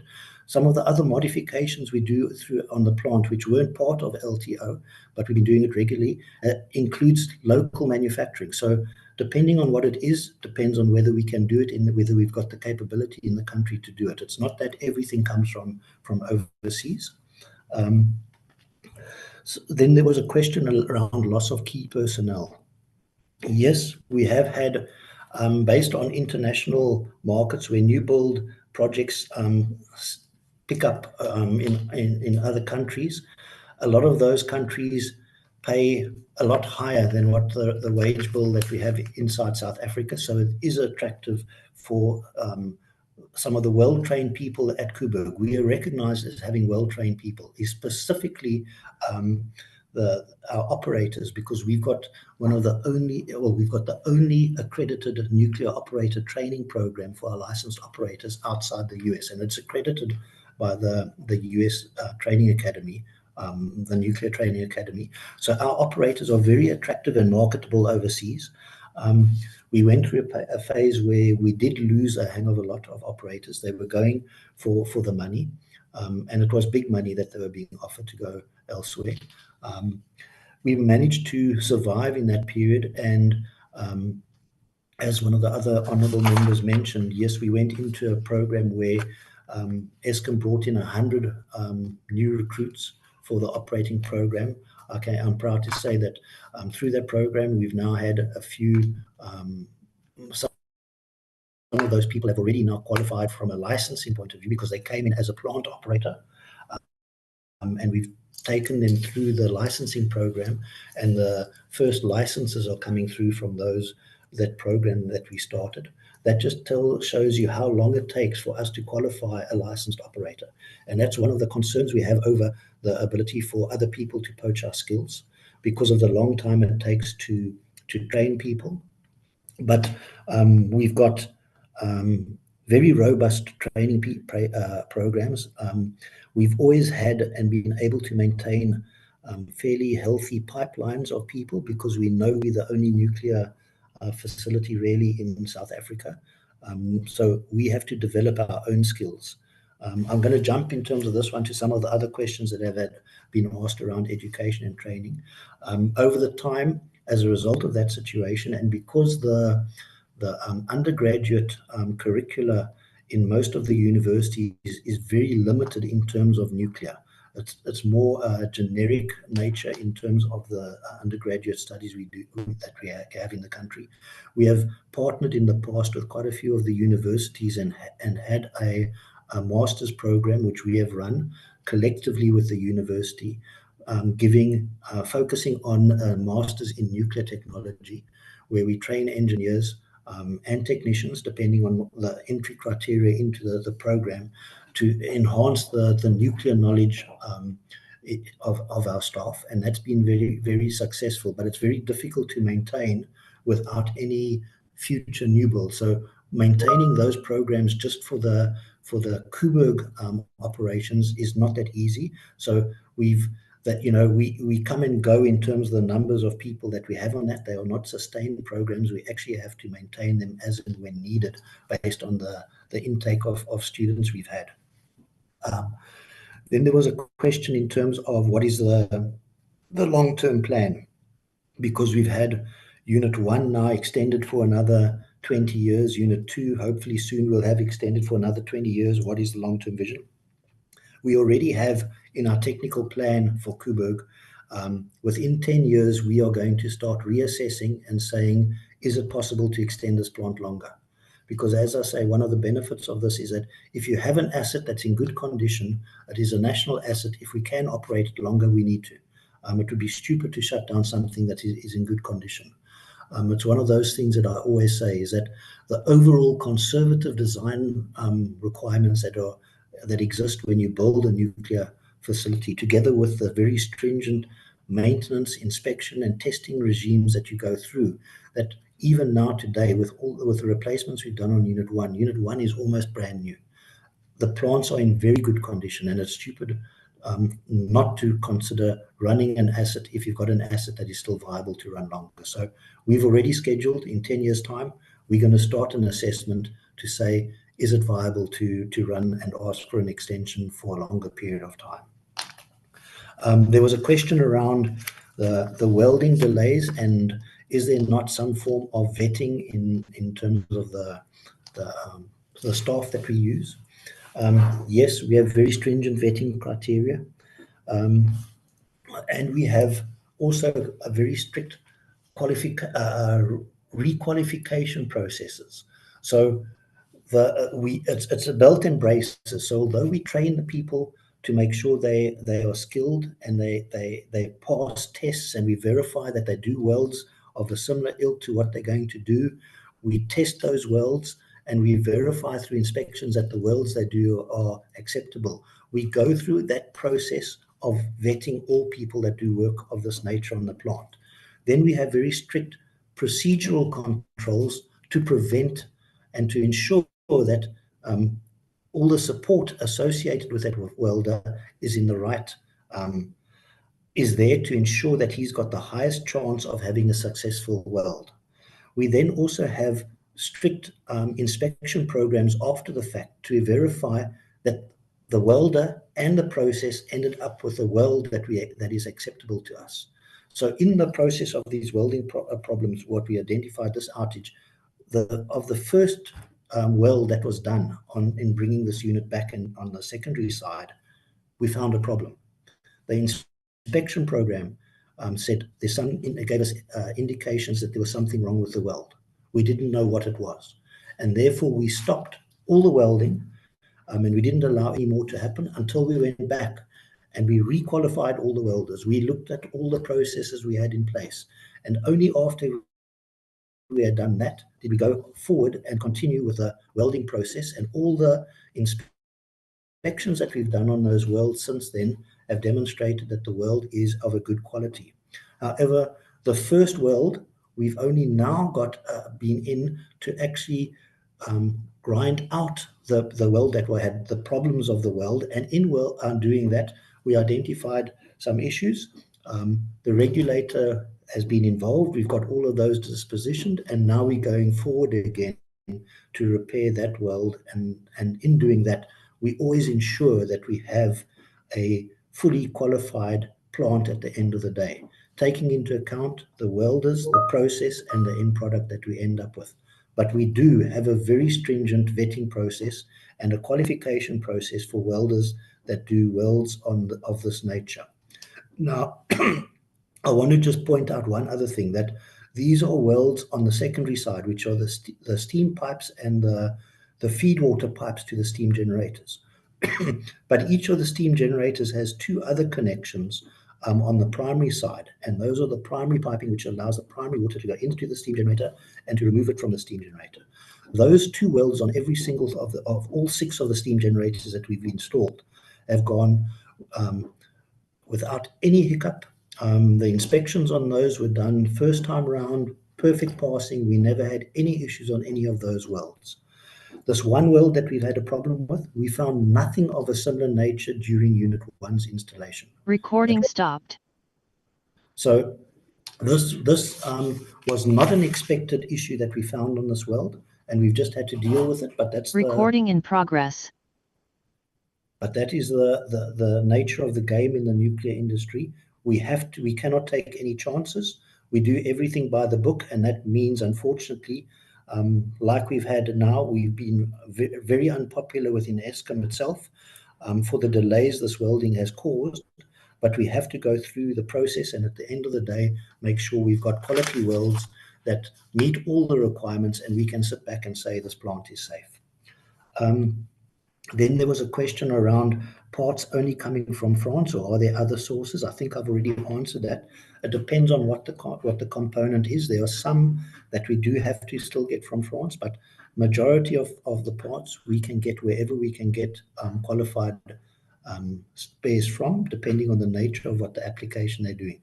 We've got programs where we look for localization, where we see what we can get from inside South Africa, and we partner with institutes like NEXA when there's some large projects that are on the go, and we make every effort to ensure that we can develop and spend as much money inside South Africa to protect the money from going outside South Africa. Then there was a question around what public engagement we have to educate the public.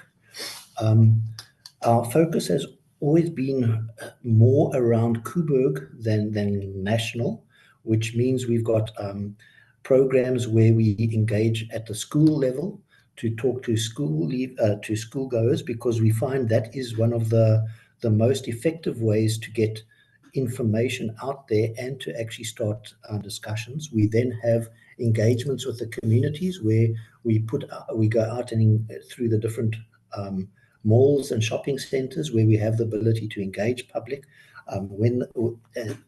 based on their interest. And then the most important one which we have, which is also a regulatory requirement, we have what we call the Public Safety Information Forum, which is a regulatory requirement for us on a quarterly basis to engage people in the community on the safety of Koeberg and to discuss any issues that they want to discuss. With the advent of technology, this used to be a in-the-face meeting, which meant it was limited and the participation was very limited. But we are now doing these in a virtual mode, and we're finding that the participation in this is becoming much larger. I think I've already addressed the question in terms of the operators. Yes, we had that 100 operators. We are now looking at, again, because the numbers over time have started to dwindle a little bit. So we are again now looking at reinitiating that to look at ensuring we've got enough operators going forward. From the nuclear engineering perspective, we have, as I mentioned, we had partnered with the universities from a master's program. And we've also extending the pipeline to make sure we've always got a healthy benchmark in terms of the numbers that we have. There was a question around WANO and their approval for the LTO program. WANO, like the IAEA, is not a regulatory body, and therefore they do not comment in terms of whether they approve LTO or not. They will look at what's been done and give comments in terms of suggestions of what we can do better. If you remember, there was a SALTA review a while ago, and those gave 2 recommendations and 12 suggestions of stuff they thought we should do during the process, all of which we communicated transparently with the regulator, and we believe, and the regulator obviously concurs with us because they've given the license extension, is that we addressed all those issues. But I just need to stress that WANO and the IEA do not conclude in terms of whether these programs are safe, because that is the role of the regulator in South Africa. Then there was an issue around artisans trained in South Africa. From an LTO point of view, the main contractor, had a very aggressive program to make sure that they could get as much support from the local community and local industry in terms of the steam generator replacement. So many of well, obviously the manufacturing of them was done external. The design work, a lot of it was done in France, and quite a bit of it was done locally through local engineering houses here in South Africa as well. The welders and all of that are all actually managed through a South African company. So they've gone through a significant process of training local industry participants to actually perform the steam generator replacement. So a lot of it has been done locally. Then there was a question around what are the risks. The risks for Koeberg, as it stands now, has not changed from the day when it started up. We are licensed on risk. The risk we have been demonstrated to the NNR is acceptable, and they accept that our risk is acceptable. One cannot say that there's no risk in life. But as I say, the licensing approach of the South African National Nuclear Regulator is based on risk. It was quite an evolution the way they did it. The rest of the world is moving to that sort of concept in terms of understanding what the risks are. And we've been able to demonstrate that the risk to the public from Koeberg's operation through the international benchmark ways of measuring these risks, we've shown it's reduced over time, and Koeberg is now in a very good position. Well, it always has been in a good position, but it's even better now in terms of the risks to the public. Yes, there was a mention around the nuclear fear, and it is unfortunate that there is a lot of fear-mongering, especially in the social media these days, which has got very little control around it, and people can say what they like. There is we understand and we believe there's always a high level of that. As I mentioned, what we are doing in terms of trying to, how can I say, inform the public that Koeberg is safe. The one thing I didn't mention when I spoke about that earlier was we also, in the local medias, the tabloids around the Koeberg environment, we actually do always go out and, when appropriate, not to get into a media battle over someone who's making negative statements, but when it's appropriate, we go out and also always put out something there to reassure the public how safe Koeberg is. It's one of those that, unfortunately, one can always argue that one can always do more in terms of educating the public. So there was a question then around the steam generator replacement and the lessons we learned from Unit 1 to ensure that they weren't going to be repeated on Unit 2.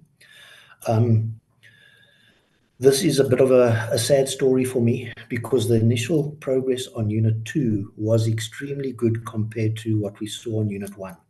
The teams, both the contractor and the Eskom teams, clearly had taken into account the lessons that we had learned from Unit 1, and the project was going significantly better than what happened on Unit 1, until we hit this first oil problem, and that's when we ended up with a delay. So yes, we did learn from Unit 1. We took all those experiences. That is part of the nuclear game.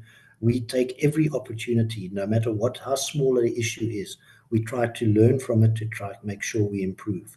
But there was no experience similar to this in Unit 1, and industry experience had not indicated that we should consider the sort of welding issue that we picked up as to be an expected risk. So it did catch us unawares, and we took the time we needed to deal with the thing in an appropriate manner to ensure to ourselves that we're bringing this unit back in a safe manner. There was a request around the return to service date, and it was mentioned of September. The publications and the media state briefings that Eskom has been given, we are saying that by the end of the year, we'll be coming back, and that's what's been incorporated into the Eskom bigger picture generation planning scenarios, to make sure that we can accommodate the unit coming back then. But we're not saying earlier, because we need to make sure we're doing the right things to bring this unit back safely. And there was a question around, is nuclear important? Now, I understand that you're going into a discussion. The next discussion is in terms of the nuclear new build program. But because I was asked, I will give you the view, is that yes, nuclear is from a base load thermal power station point of view. So that really looks at the fossils, nuclear and gas. Nuclear is the best method in terms of the primary energy to deal with reducing emissions. So there's definitely an important role that nuclear has to play in the reducing emissions going forward. I think the world is recognizing that, and it's an important source of energy. That doesn't say it should be the only source. It means we need to have an appropriate mix, in my opinion, in the country. But nuclear definitely has a very important role to play in decarbonizing the generation mix.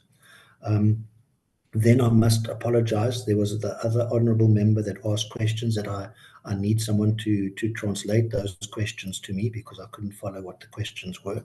So if someone could do that for me, I could answer those questions.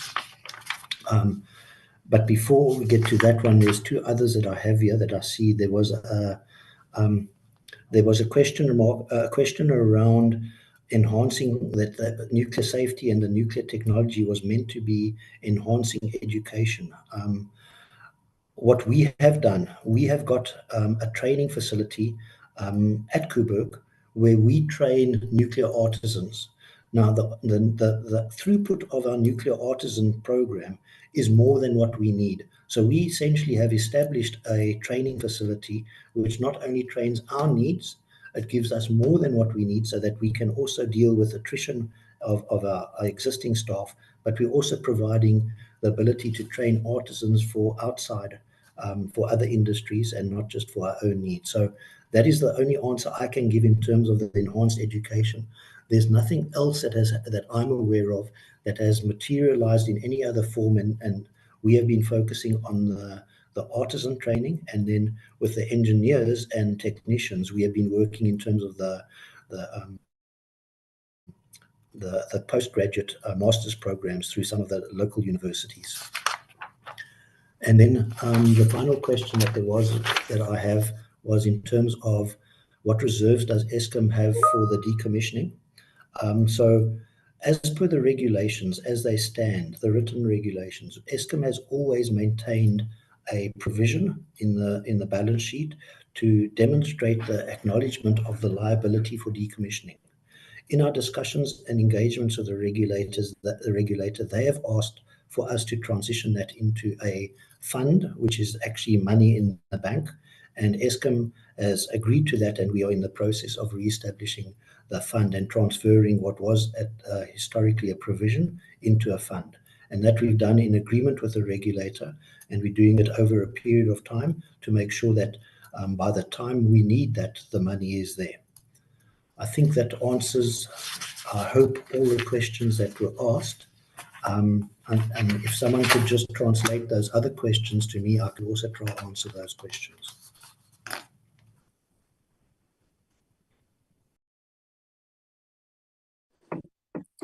Thank you, Keith, excuse me. Now, I see the hand of Becky. That is the DG. Yeah, thank you, Honorable Chair. Honorable Chair, I just wanted to assist my colleagues with to cover the questions from Honorable Komane.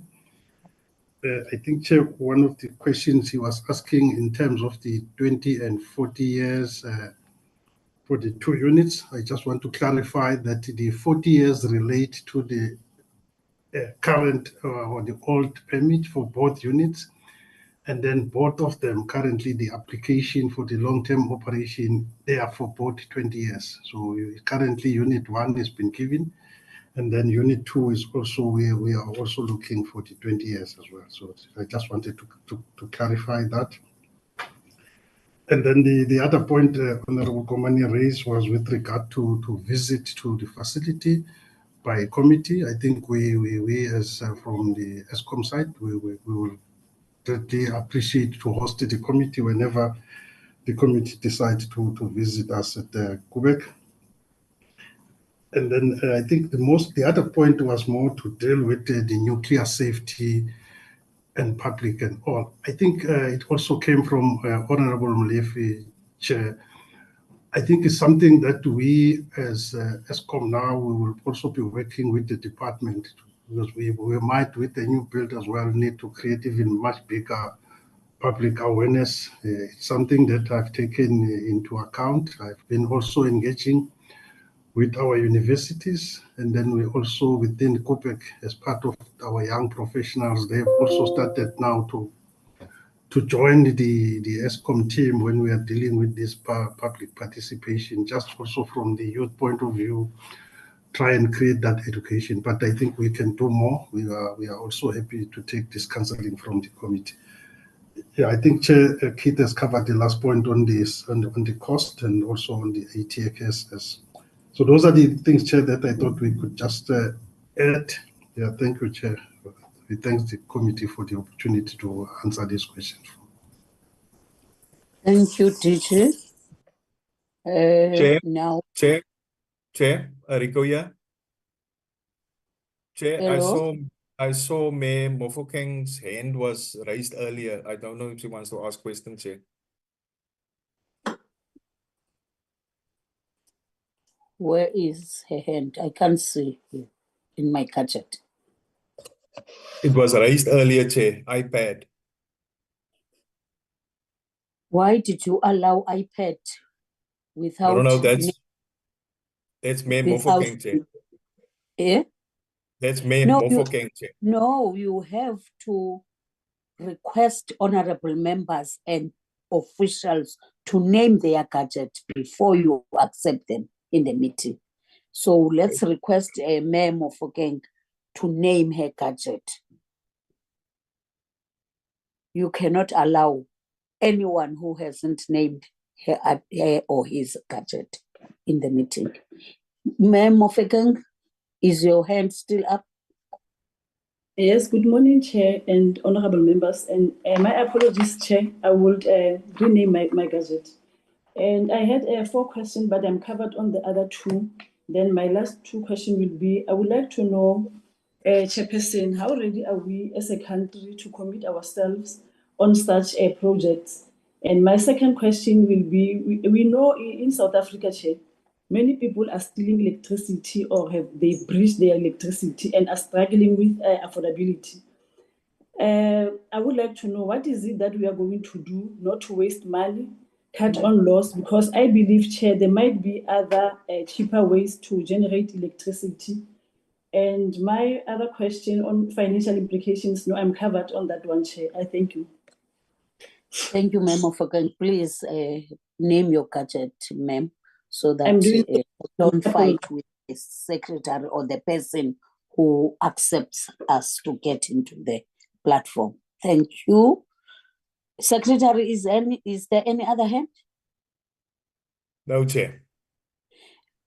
Are the questions covered, all of them?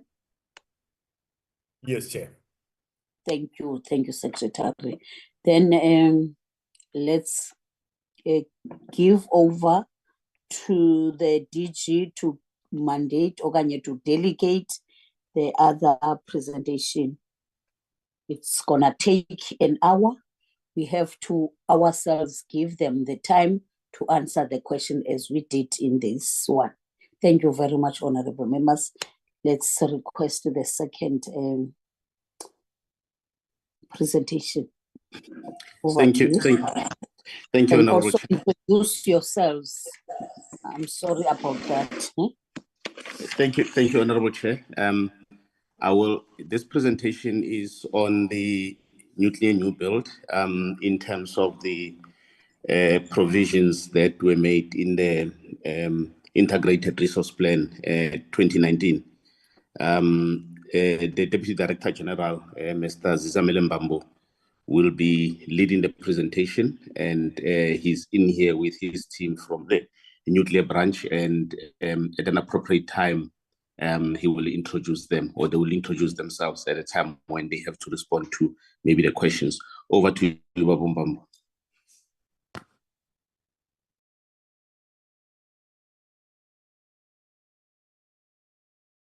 Thank you very much, DG, and good morning, Honorable Chair and the honorable members and the colleagues.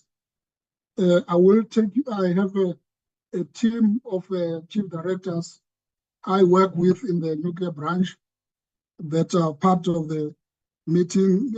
I've got Chief Director Mapoto, Kazima Poto, Chief Director Lerato Mahaya, Chief Director El Simonale. And that's the team that we're going to work with in terms of the presentation, if there's any issues that they will need to also come in to respond to. I will take the committee through, as the DG has indicated, on the status of the nuclear new build in terms of developing this program in line with the Decision 8 of the Integrated Resource Plan.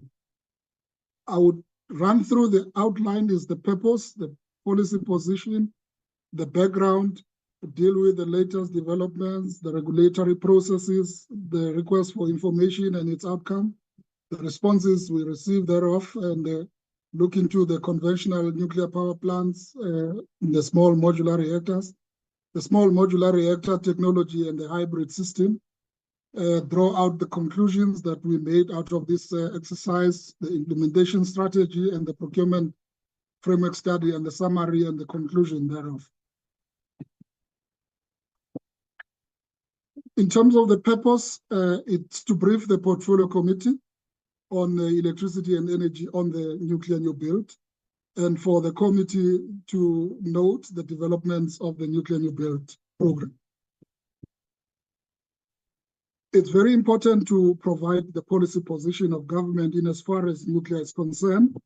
The government policy is giving direction in terms of how we implement the nuclear as part of the energy mix. It's anchored mainly in the nuclear energy policy of 2008, which direct that government would like to become self-sufficient in all the nuclear value chain for peaceful purposes, looking into the nuclear contribution to the economic growth, the technology developments, job creation, and the infrastructure investment that the country requires that is underpinned by the development of the nuclear new build program. And obviously, we have the National Development Plan up to 2030, and it recognizes the nuclear energy role in providing low carbon baseload electricity. And this is very important just to highlight that there is now an acceptance, even at a global level, that nuclear is part of the solution in terms of providing clean baseload electricity to make sure that we achieve the carbon emissions target. And then also, the integrated resource plan, as I've alluded to, then there's Decision 8 there as part of that directed that the 2,500 megawatts of nuclear be implemented at a pace and a scale that the country can afford, because it is a no-regret option in the long run. Also then, nuclear is included in the government economic reconstruction and recovery plan for 2020. Next slide. I'll run through, this is background, it gives a timeline of the work that we've undertook since 2019.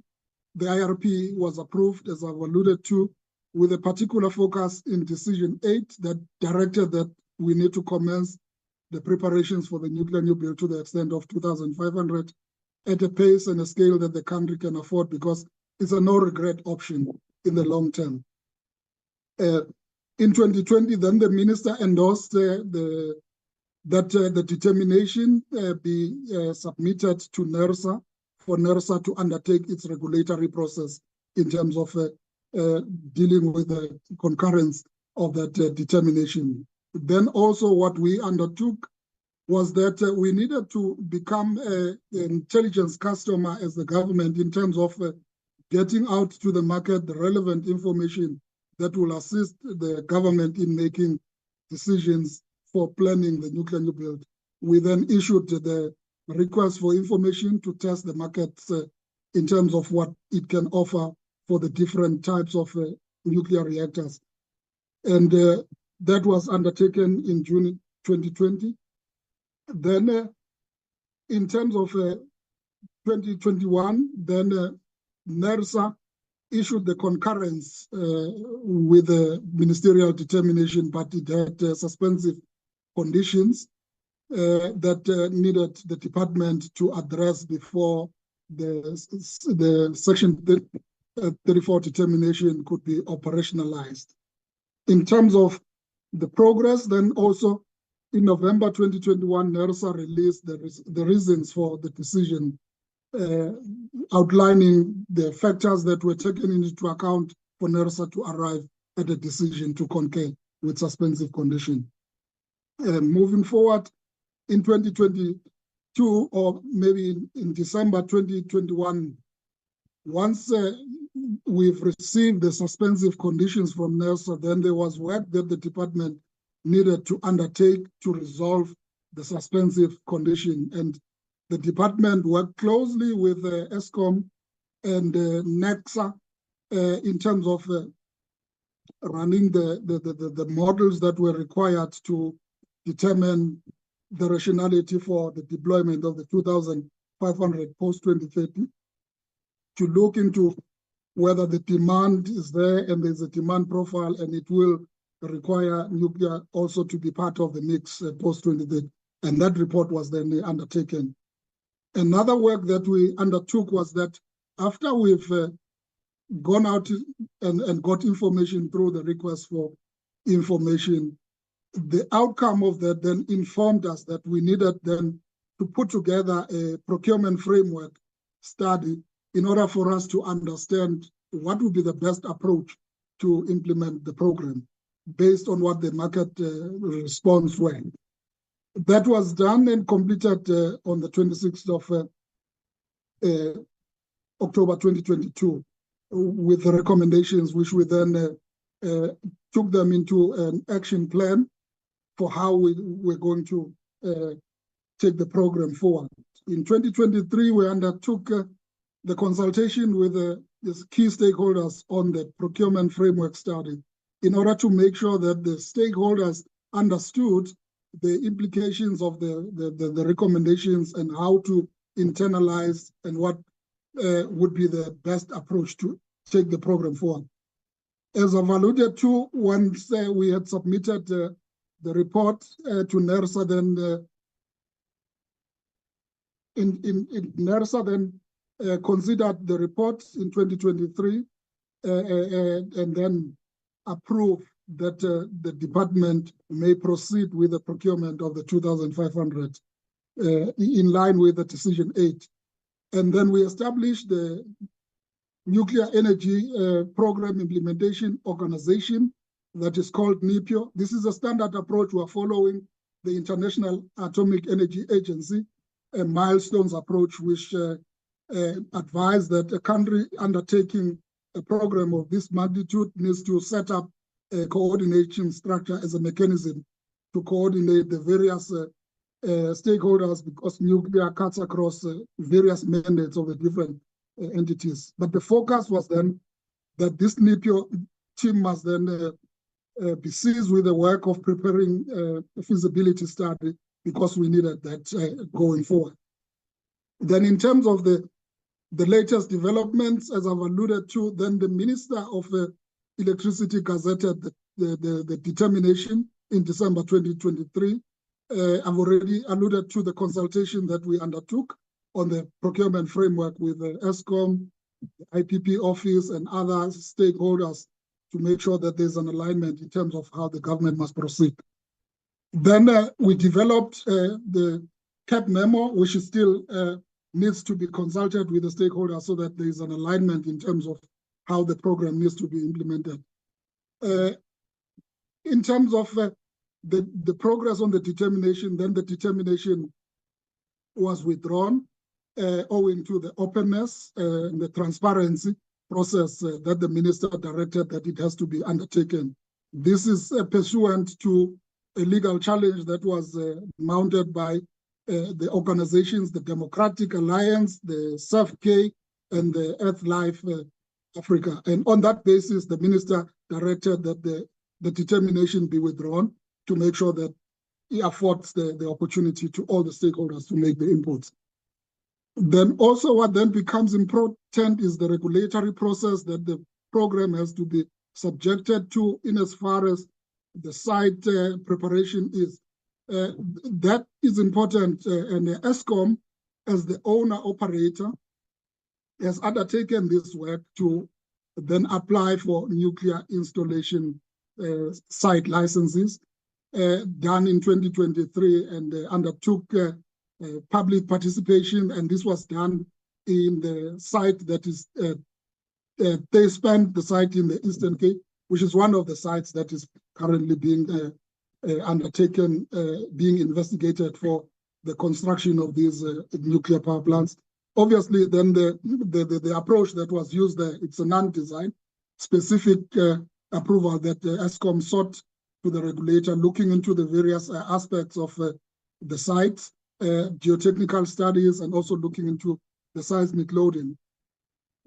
2 sites are currently under investigation, and that is the Denefontein. The Denefontein is a site where Koeberg is situated, and ESCOM is also looking to use this site for an additional capacity. And also Thespen, which I've already alluded to, and that's the site that is in the Eastern Cape, and it's also being investigated for a possible deployment of the program. The decisions are still pending on these sites in terms of the approval authorities. In particular, the Denefontein site, the EIA record of decision draft appeal is with the Minister of Environment, Forestry and Fishery for consideration. Then I've already indicated the request for information that we undertook as a department. It is a non-binding request for information, meaning that this is not yet at a commercial phase. There are no contracts that needed to be signed between the department and the various parties that responded to this request for information. But in the main, what we needed to achieve was that we needed to test and establish the market interest towards the nuclear expansion program in South Africa, to investigate the market appetite for the viable financial and funding models that could be considered for the investment decision making of the nuclear technology in South Africa, taking into account the pace, scale, the value for money, the affordability, the ease of deliverability, and other benefits for the country. That would then assist the country to then plan going forward in terms of the nuclear program. Next slide. This is just giving a high level in terms of what our assessment was of the responses. In the main, there were 5 companies that were offering conventional PWR, that's pressurized water reactors, typical of Koeberg, but these are now a generation 3 and generation plus. Then 14 companies were offering various services to support the program, and 16 companies offering the small modular reactors of different design technologies. Next slide.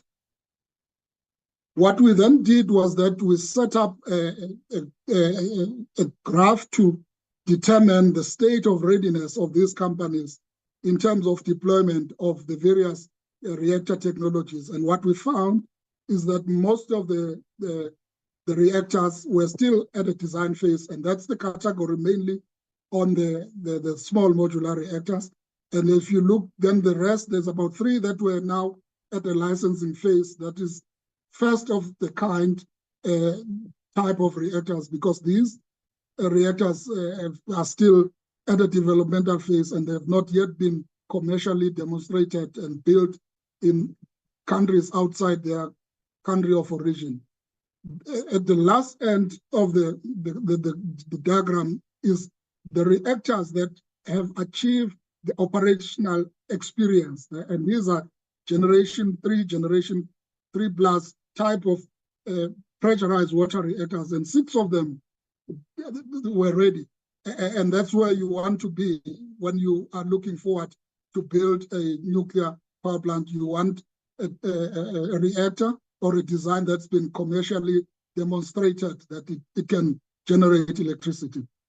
Then on the far right-hand side is just various services that were proposed by the different respondents. I won't dwell too much, but just to highlight the key one that is important for the committee to note is that we found that at least 3 respondents were demonstrating that their technologies can also be used for other applications like water desalination. And 3 of those reactor types were then demonstrated. That's the capability that they have. And we thought that's very important. As a water scarce country, we are also looking into finding ways that we could look into how we sustain the clean water quality. And it then shows that nuclear also have other applications that are beneficial for the country. Next slide. Right. This is just a summation of what we saw in terms of looking in both commercial available nuclear power plants and the small modular reactors. So vendors who responded collectively supplied over 240 out of 454 reactors that are operational globally. That demonstrates a huge response. That's 52% of the global available reactors were part of the responses from the respondents. Obviously, I've already articulated that the types of reactors that were put forward is generation 3, generation plus reactors, and there were 7 plants that were operational, and others, there were 3 that were under construction at the time when there was submissions made. The majority of the small modular reactors, as we've indicated, they were still at the design phase, as the diagram we've demonstrated, and the plans to be operational by 2030. So if we're looking forward to an immediate solution, we need to make sure that we look for reactors that can be built that are commercially available, with a view to also develop into the small modular reactors, because the state of readiness for this is demonstrated or is projected by 2030. 2 small modular reactors were operational at a level of prototype, and others will then to enter into demonstration phase in 2021. As of this year, January, 2 small modular reactors have become operational and they are commercially being demonstrated. Next slide. This is an important diagram which shows the status of technology development, in particular for the small modular reactors. To move from a design concept phase to a commercial power plants phase, it takes 15 to 20 years. So it's quite a very technical work that needs to be done to make sure that one has a solution or a reactor that can be commercially be demonstrated to generate electricity. And that's what we found through this request for information. 2 of the reactors were at the prototype and the demonstration plant And we've already articulated that these two now have entered into a commercially phase where they're being demonstrated. Next slide. What then is important is to look into these small modular reactors. They are also have applications in other different fields. Like we've articulated, we learned that these small modular reactors can also be used for water desalination, which is just a process of removing the salt water that in such a manner that that water can then be amenable for human consumption and for watering of the plant. But also these small modular reactors can also be used in the synthetic fuels in the petrochemical industry because of the heat source that they can provide, and also becoming useful for district heating. It is important then to also note that the small modular reactor technologies have the load following and the peaking capability, and thus could be used to complement the intermittent renewables with zero carbon emission. We've already articulated to this, and the ESCOM has demonstrated Koeberg provide base load electricity, but it also has other applications as well as it provides clean base load electricity to support the country in terms of achieving the climate change objectives. From a country perspective, the small modular reactor technology in South Africa is not new. South Africa had a PBMR technology that is under care and maintenance at ESCOM. A number of vendor companies are looking to explore this kind of technology. Honorable members would note that this project was developed in the country since the 90s, and it was put under care and maintenance. But a lot of work had already been done by the country. In fact, we were one of the few countries that were in the area of developing these small modular reactors through the pebble bed modular reactor. South Africa could seize this opportunity to further explore ways to cooperate with willing partners during the negotiations in further developing its pebble bed modular reactor technology, which is under care and maintenance. We've articulated that.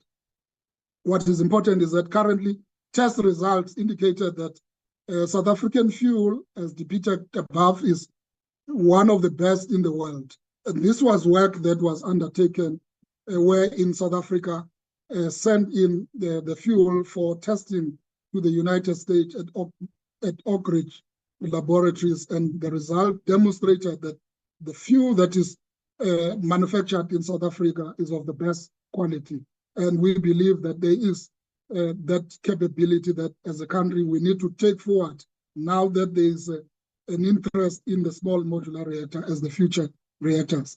So the pebble bed modular reactor transfer due diligence is underway by NECSA and the department to revive the project and ultimately to take it out of the care and maintenance mode. However, to get to that level, cabinet approval will be required to lift the technology out of care and maintenance. There's an opportunity that the country needs to explore in terms of leveraging on this technology. Then in terms of further observation is that the range of overnight cost indicated that the capital cost for the small modular reactors were between 1,470 to 9,530 US dollars per kilowatt electricity. And this value falls within the range that is outlined in the IRP, which is 5,000 US dollars per kilowatts. And to us, this demonstrated that when we go commercial, then the issue of the cost of nuclear is within range that are already in the IRP 2019. Some of the companies then offered vendor-funded financing models where the private consortium would have the responsibility for raising some of or all of the necessary financing required for the project. And several vendor companies offered independent ownership model, such as build, own, and operate, or build, own, operate, and transfer. And that is some of the different innovative financing approaches that we sought to investigate through the release of the request for information. Next slide. What we arrive at is that there is sufficient market appetite to develop nuclear build program in South Africa. All the respondents to the request for information demonstrated their confidence in South Africa as an investment destination for the nuclear build program. The nuclear build program provides a huge opportunity for investment into the South African economic reconstruction and recovery plan in terms of localization, the industrialization, job creation, potential for job creation, as well as the security of energy supply. So nuclear offered a huge opportunity for South Africa in as far as these various elements are concerned. Then in terms of the implementation strategy, then with the stakeholders that participated in the request for information, a strategy was then developed, which will then guide how we deploy the nuclear program going forward. As well as the roadmap was also developed, but there was a need that the outcomes of the procurement framework study, especially relating to the owner operator responsibilities, as we've alluded to, were critical in finalizing the roadmap. The key driving factors that we considered were to investigate the procurement framework and optimal approaches to implement the nuclear new build program, taking into consideration the fiscal constraint, the ESCOM balance sheet, and the ESCOM unbundling were the key considerations that needed to be taken forward in coming out with an optimal procurement framework study. Then a decision was undertaken to commission the study, and indeed it was commissioned, and we got the output, which we're going to talk about now in the next coming slide. Next slide. We've already indicated now we're dealing with the procurement framework study. We've already indicated that it was commissioned by the department in 2021. The key driving factors I've already talked about, and the date by which it was completed in October 2022. And then the key issue was then to make sure that there is a key stakeholder consultation on the procurement framework, which we commenced in January 2023 for the full year to make sure that there is an alignment. This then demonstrates the assumptions that influence the ownership models that finally were looked into the study. And these were underpinned by the key constraints that we've articulated. That's the government fiscal constraint, the ESCOM constraints balance sheet, the ESCOM unbundling, and also the debt relief conditions that were imposed by National Treasury to ESCOM. The major factors that influenced the choice of ownership was the ability to leverage on ESCOM's nuclear mandate privileges and intellectual property for a majority shareholding, minimizing the potential financial impact or the implications to ESCOM. The ability to avoid a new and the protected site licensing process, noting that the application for siting is not transferable in terms of the National Nuclear Regulatory Act. So the processes that were undertaken were then to allow ESCOM to remain the operator, even if it means as a minority ownership into the program, because we are mindful of the government policy of 2008 that provide that government would lead the nuclear asset in the country. And if it goes into a public-private partnership, ESCOM should be the controlling shareholder. So that was the consideration. Then the asset that needed to be leveraged in terms of the development work that ESCOM is in possession of is the license to operate the nuclear power plant. ESCOM is our utility that is have the responsibility to operate the nuclear power plants in South Africa. And in fact, we're the only country that's got an operating nuclear power plant, as the team from Eskom has reported. The sites to build and operate nuclear asset, those rights are for Eskom. Permits to build and operate nuclear asset, that's also Eskom's right. Environmental impact assessment, approvals for the targeted site. Eskom has done extensive work over the number of years to make sure that the sites are ready, as we've already indicated. And the rest of the development work that Eskom has undertaken since the development of the nuclear new build. So all of this needed to be leveraged to make sure that Eskom can retain its ownership and also the operator status in whatever arrangement that needs to be investigated. Next slide. The study then came out with the outcomes, and the three preferred potential ownership options are on the table, and they are currently being considered. One is a public-private partnership through special purpose vehicle with Eskom as a minority, wherein the nuclear vendor will retain the ownership. The new company enters into a put-call agreement or the MOU with Eskom so that Eskom remains the operator of the nuclear power plant, because Eskom is the license applicant for the different sites. Then Eskom remains as the operator, as we've indicated. The special purpose vehicle will then attract public-private partnerships. However, this would differ in the sense that Eskom will not be a controlling shareholder. That means if Eskom partner as a minority shareholder. The biggest important point is that this option envisages that the asset will then be transferred back to the state with an opportunity to run the asset. What is important for the committee to note is that the designs, these new designs, Generation 3, Generation 3 Plus, have got a design life of 60 years. And also they can be extended for an additional 20 years, right?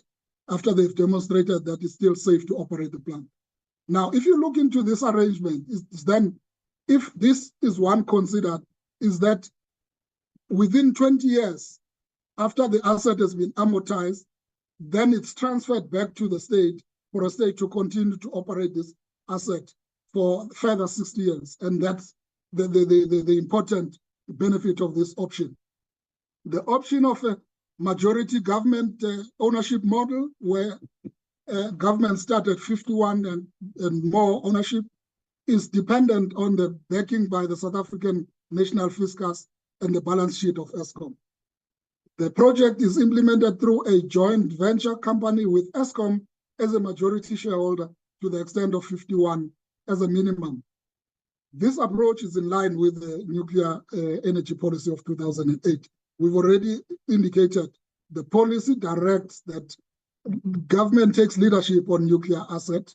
If there's a public-private partnership, Eskom should take 51 plus in terms of the control of the project.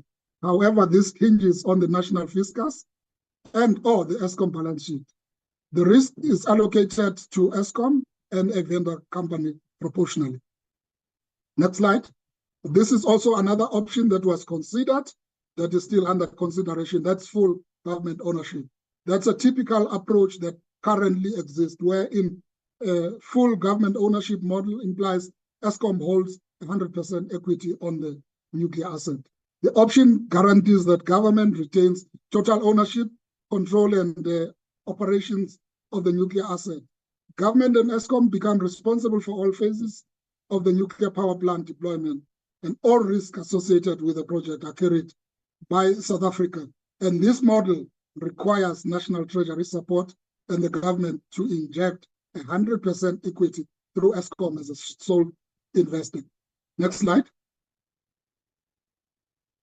This slide, I won't bore you too much, honorable members, but it's mainly to demonstrate the interrelationship between the various elements in terms of the revenue, the financing instrument that one could look into, the financial structuring, whether it's corporate, project finance, vendor financing, and the ownership that could be emerge out of the different options that the country chooses going forward. And also the level of government control, depending on the approach that the government would finally endorse to implement the program. What's very important is to demonstrate that if you look into this arrow, it shows the level of control of government is more as you go up into the different models. Next slide. In summary, the three ownership models are currently under consideration. We've already discussed this. Is a public-private partnership, the majority government ownership, the full government ownership. The department has investigated three most preferred ownership models and consultations with key stakeholders on the optimal option that needs to be considered. The three options, the three most preferred ownership models will be recommended to Cabinet for approval of the option to implement the program. In terms of the summary, also few vendor companies have proposed project schedules and timelines, but limited information was provided. And that's very key because the process we've undertook is a non-binding process of the request for information. So it's not a commercially binding information. Companies would tend to provide concrete information once they know that it is now a commercially binding process. It will take at least 10 years to construct and operate pressurized water reactor nuclear installation and much shorter timelines for small modular reactors to construct. But the licensing process is protracted. It is protracted because these are newer reactor technologies that have not yet been commercially demonstrated and licensed in the jurisdiction outside the country of origin. So that's the alert we're sharing there, the experience we noted in the RFP, in the RFI process. Most of the companies, especially the local companies, are interested in offering the support services. We've already demonstrated this in terms of the outcomes. Then the commitments to localization will be even more clearer during the procurement negotiations. And most vendor companies are willing to collaborate with local companies on conventional island and the balance of plant. Next slide. In proceeding then, in terms of the conclusion, is that Cabinet decision on the procurement framework or the optimal ownership model are critical prior to issuing any request for proposal. So we are not at the stage of a commercial phase. We still need to make sure that we get approval in terms of what the optimal ownership model that will be used to procure the program. Key milestones that still needs to be finalized is the business case development as part of the feasibility report. We indicated the team is working on the feasibility report. The department has already tested the market, and the data collected will assist in further developments of the feasibility report and understanding the market appetite for the nuclear new build. So that's important. And then the next milestone will then be the resubmission to NERSA for a new Section 34 determination, which is what we are working on. Then in terms of the recommendation, we recommend that the committee note the developments on the nuclear new build. I thank you. Thank you, Chairperson. That's the presentation from the department in terms of the status of the nuclear new build. I hand back to you. Thank you. Thank you, DDG, and thank you, the department. Now, I have to give over to the honorables to interact with the presentation. Thank you very much for the presentation. Let me note hands. The first hand that I see is Paulsen, then followed by Honorable Kevin, followed by, who's this now? Who's this secretary? Mr. Bapti, Who's Chair. that? Mr. Bapti, a member of the Oh. committee, Chair. Oh, okay. Followed by Honorable Bapti, and then Honorable Train. So far, so good. I see those. Otherwise, others will follow. Over to you, Paulsen, Honorable Paulsen. Thank you, Followed by Chairperson. Milan. Thank you, Chairperson, and thank you for the presentation. Chairperson, if it's okay, I'd still like to keep my camera off. Yes, you are allowed. Thank you very much. Chairperson, it's estimated that by 2035, we will have 70,000 megawatts of renewable energy capacity. Now, I'm not against nuclear energy. I'm just asking that we weigh up the cost of a 2,400 megawatt, which is small in comparison to 70,000 megawatts of renewable energy. And we should be asking given the strain on South Africans or South Africa's fiscus, is a nuclear new build still feasible? And then also, Chairperson, one of the ways to achieve economies of scale is the localization of the manufacture and cost reductions from going down the learning curve. We may have to convert to a single vendor country, a single vendor company, and a single reactor design for a whole fleet of reactors. So we've got 2 reactors in the nuclear new build of 1,200 megawatts each. So are these factors a major consideration? And if it is, how are we going to ensure that we localize the skills that we will need for maintenance and any future developments? So, Chairperson, the single country, single vendor company, single reactor design becomes a risky option because it will lock us into an inflexible nuclear program which could last 100 years from full construction, operation, and a decommissioning period. And then the option of the smaller modular reactor route, it will reduce construction times and costs and be more flexible in operation. And Chairperson, these smaller modular reactors aren't new because they've been used in submarines, aircraft carriers, and even in some areas where ships have to break ice, they carry small modular nuclear reactors. In Russia, for example, they use the floating modular reactors on barges to power remote areas. And the small modular reactors, especially useful if a country doesn't have an established grid. So we've got an established grid. So, so that's the other problem that we have. We've got an established grid, so obviously we would want to go for the larger nuclear builds.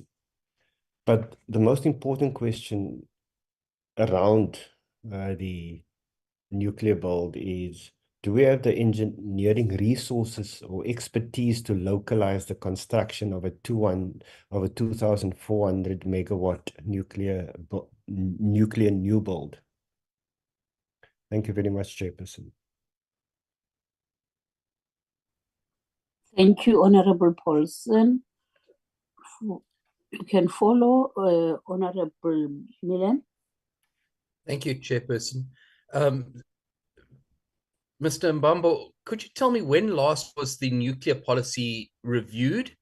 It was gazetted in 2008. Surely it should be done on a reasonably regular basis in order to keep pace with changing technological situations in the landscape. Then on slide 4 and 5, you stated that IRP 2019 directed the procurement of nuclear. Now, that's not true. IRP 2019 at Decision 8 speaks to commencing preparations for a nuclear new build. When you commence preparations to buy, let's say, a car, you don't actually go out and buy the car, you go and get a driver's license. How is it possible that the Department of Energy have interpreted commence preparations as go ahead and procure or issue an RFP? I need to understand what demand analysis was conducted for a nuclear new build. If your answer is the IRP, and I'm assuming we're going to go with IRP 2023 here, it must be pointed out that the Horizon 1 outer limit in the draft 2023 IRP is 2030. So how is demand being forecast for the period post 2030? Now, there have been at least 2 court cases around the Section 34 determination, and the minister has announced that he has withdrawn that determination. But it must be pointed out that it was not only transparency and public participation concern that drove those cases, but primarily procedural and regulatory non-compliance. My question to you is, when will that withdrawal of that determination be gazetted? Will the document publicize the documentation that will the department publicize the documentation that it provided to NERSA in order for NERSA to give its concurrence in August 23? And if not, why not? Why was that information not provided to the applications in the review hearings before the courts? And then you indicated that we're going to have to go through a new Section 34 determination. What is the status of that process by NERSA? Where are we in that? Has new information been provided to NERSA? Is there a timeline? When can we expect that to proceed? On slide 12, you point out that no SMRs are in commercial operation, and I would draw Honorable Paulson's attention to the fact that shipboard and submarine reactors are very different and much smaller in operation to SMRs that we would be looking at here. But either way, there are no SMRs in commercial operation. So accordingly, South Africa would be a guinea pig for the rest of the world if we were to adopt this technology at this time. We would be paying school fees for unproven technology. Now, I note in the presentation that you use overnight costs for SMRs of between $1,470 and $9,530 per kilowatt of electricity. The reality is that NuScale, probably the most commercially developed SMR at the moment, is currently forecasting a cost of $20,139 per kWe. Rolls-Royce are quoting $5,050 per kWe, and others are higher. So it would appear that the costs that you're using are very outdated, the costs that you're using in your forecasting. In light of that, how do you justify using $5,000 as a benchmark for the overnight CapEx cost? With regard to the pebble bed modular reactor technology referred to on slide 14, what is your plan for this technology? Are you looking at proceeding with reactor design, or are you looking at merely providing the fuel? And if the latter, are there any SMR designs outside of South Africa that propose using PBMR fuel in their operations? Then, do we have the skills and capacity to revive the PBMR at this time, noting that much of the team that were involved in the development of PBMR have left South Africa? What additional costs are required from a transmission infrastructure perspective from both Tastepunt and Danafontein? Have those been factored into the build cost? And if not, why not? Then, in line with Honorable Paulson's question, assuming the new build comes online in 2035, it will presumably operate at low capacity factors due to the rapid uptake of PV, which will provide a much lower cost of operation during daylight hours. In other words, the nuclear new build may be relegated to a load following role rather than a base load supply role. Is this something that Eskom and DOE have factored into their modeling and calculations on the cost per unit of electricity? And if not, why not?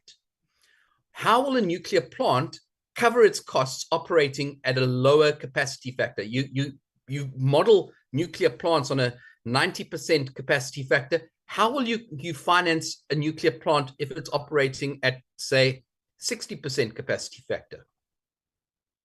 Was there any discussion with South African commercial banks to ascertain their appetite to providing debt financing for these projects? And given the constrained finances of the government per slide 19, how would you propose financing a nuclear new build? Last two questions. The applications for the EIAs and the NISLs for Taspint and Danafontein were submitted several years ago. Do they have to be updated? If not, what process must be followed in order to proceed with a new build at either of these sites? And how long is that process expected to take? And then lastly, one of the suspensive conditions from NERSA, actually it wasn't a suspensive condition, it was a directive from NERSA, was that the new build had to be on the basis of an EPC contract, an engineering, procurement, and construction contract. And on slide 22, you show a number of different forms of contract being considered. Why is that the case? Why are you not following the directive that NERSA has given for its concurrence that you use an EPC contract? Thank you, Chair. Thank you, Honorable Malem. Next honorable member is Honorable Tring, followed by, oh, there was a hand of Honorable Bapti. Thank you, Honourable Chair. Honourable Chair, a specific question which has been partially covered by Honourable Malham's one of his points, and that question is, what is in the plan with regards to human capital development that must run alongside any NNBP? It would be obviously a mistake not to build in human capital development as part and parcel of such an adventurous build. So could we have some further detail on how the human capital aspect for a new nuclear build would be handled by the department? Is that all? That is all, ma'am. Just a very specific question. Okay. Honorable Singh. Thank you, Honorable. Yeah, thank you, Chair. Chair, just two questions from my side. The first is, what is the progress on the public participation process for the new build program, and what is the time frame for this particular process? Noting that the Minister has indicated that the new build nuclear program will be put on hold pending the outcome of a public participation process. And then secondly, in the light of Africa and indeed South Africa's rich mineral resources, including uranium, how is it proposed to leverage on the beneficiation of these resources that we have as a country and continent in the nuclear new build program? Thank you, Chair. Thank you, Honorable Singh. The next one is Honorable Molife.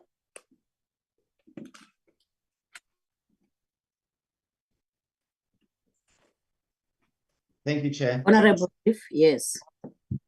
I just have a good morning, Mr. Mbambo, and nice to see you again after so many years.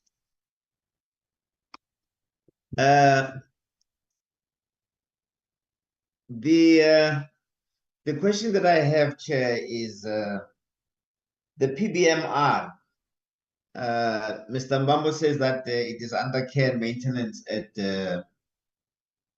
Eskom, but we all know that China has stolen the technology and are implementing it. In fact, China is a leader in SMRs. I've just been trying to find out exactly where they have been deployed, but I believe that it is now the very fashionable thing to build small nuclear reactors rather than based on our PBMR technology that is now being implemented by China. So I just want to ask about what is the understanding of the department with respect to the PBMR and the small nuclear reactors.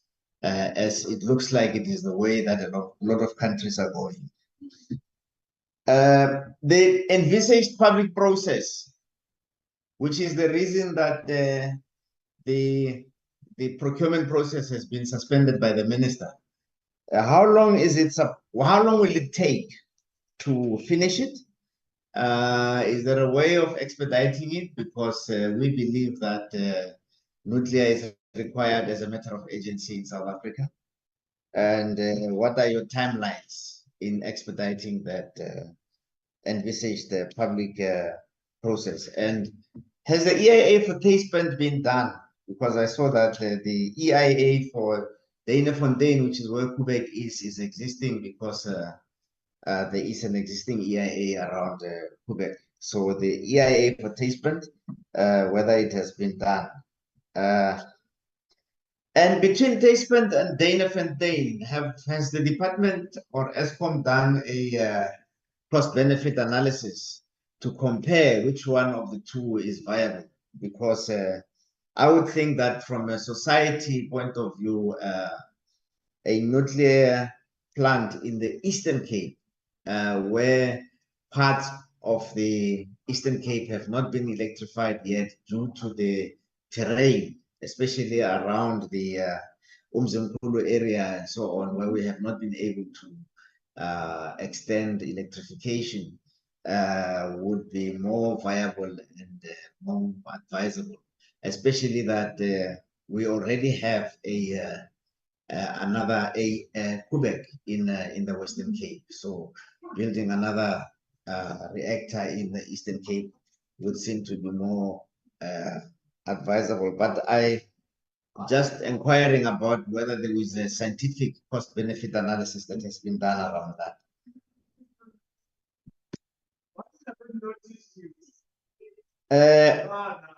Mr. Mbambo, you mentioned that in the financing models, build, operate, and transfer is something that is being considered, something that some of us have been advocating for many years. But what is the National Treasury's attitude towards the build, operate, and transfer? Because they seemed to be vehemently opposed to, in fact, did not think that it was possible to build and finance a nuclear reactor in South Africa. But what is their attitude now? Have their attitudes changed towards a BOT, a BOT for nuclear? And then I don't know if you have studied the Egypt's nuclear procurement process, because although you say that South Africa is the only country that has a nuclear reactor at the moment, but Egypt is the only country that is currently undertaking a new build program. And I think that there may be merit in learning from what Egypt is doing and what kind of procurement processes and models they have adopted in pursuing their nuclear ambition. We also note that there are several other African countries that are interested in building nuclear, Kenya and Ghana, for example, and whether you have looked at what they are doing in their procurement processes that may be different from what we are doing. And then my other question is on a nuclear liability model. What is our nuclear liability model, especially relating to the new build? The nuclear liability model is in the case of an accident of something, a disaster, who will pay for the disaster? Is it to be fully covered by government? And is it, as a result, recognized as a contingent liability in the register of contingent liabilities in the Treasury? Or are we able to insure a disaster in South Africa, because it is quite capable of bankrupting us? So it will be quite important. And the nuclear liability thing, I think, is a very topical issue at the moment in the nuclear academic world. And you mentioned that the three types of ownership are PPPs and 51%, but how is 51% ownership by government different from a PPP? Because in both, there is the public and the private sector participation. So if you can just clarify that for me. And then I see that the only technology that have bid is the small nuclear reactors, and as well as the PWR technology. But are there no BWR or FNR from countries that specialize in FNR technologies? Have we explored these other technologies? Because PWR is being produced by certain nuclear operators or builders of nuclear reactors, and I don't know if there has been no interest at all from the manufacturers of other nuclear technology, like I say, the LWGR or the FNR, or even the PBMR, which is now being done out of China. Thank you. Oh, sorry, Chair, I've got one more question. A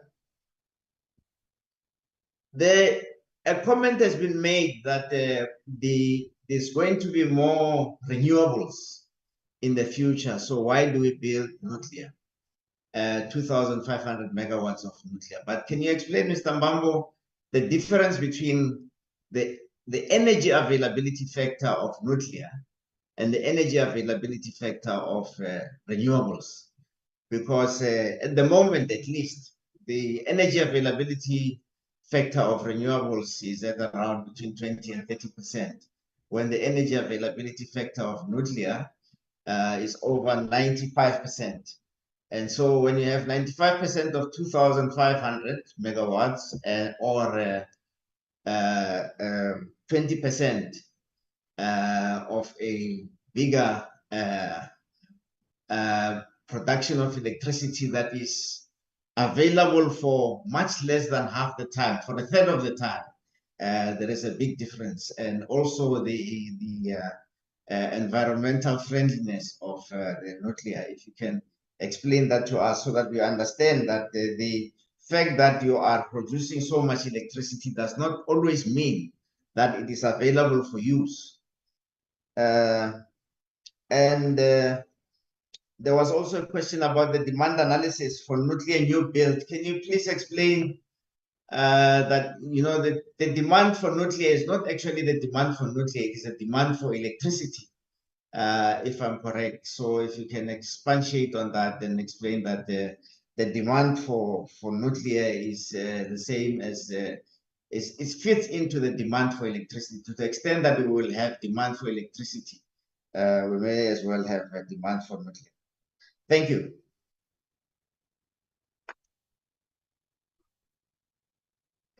Thank you, Honorable Mliff.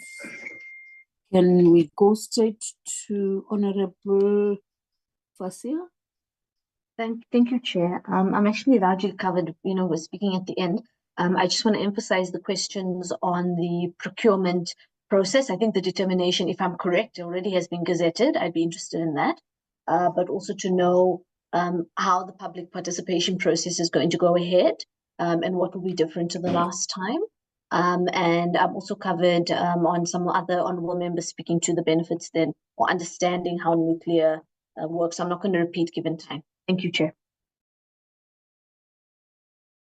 Thank you, honourable members. Thank you, Honourable Fasia.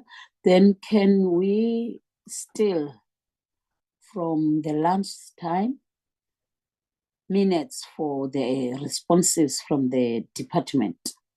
We are supposed to finish by 1, but we have to give them time also to respond. Over to you, department. Thank you, Honorable Chairperson. I'm going to touch on some of the generic questions that were asked, and then DDG Mbambo and the team will respond to some of the detailed technical questions. And I'm going to start with the first question that was asked by a member, where he mentioned that it is estimated that by 2035, there's going to be a requirement for 70 gigawatts of renewables. And given the strain on the fiscus, how then are we going to do the nuclear new build? I think a response to this question from my side is to indicate that the current procurement framework that the government is following in procuring new generation capacity does not rely on the fiscus. The renewable energy program that the department is running, basically the government facilitates the procurement, but the companies that are appointed sell the energy to Eskom, and Eskom recovers the cost from the consumers. So the same model, part of what Babumbambo was showing in terms of some of the possible procurement frameworks, it includes this particular option where basically the government does not have to put a cent on the table. It's actually as the users use electricity, the money that goes towards that electricity then goes towards paying for obviously the investment that has gone into the building of the power plant. So the same thing that's been done with renewables can be done with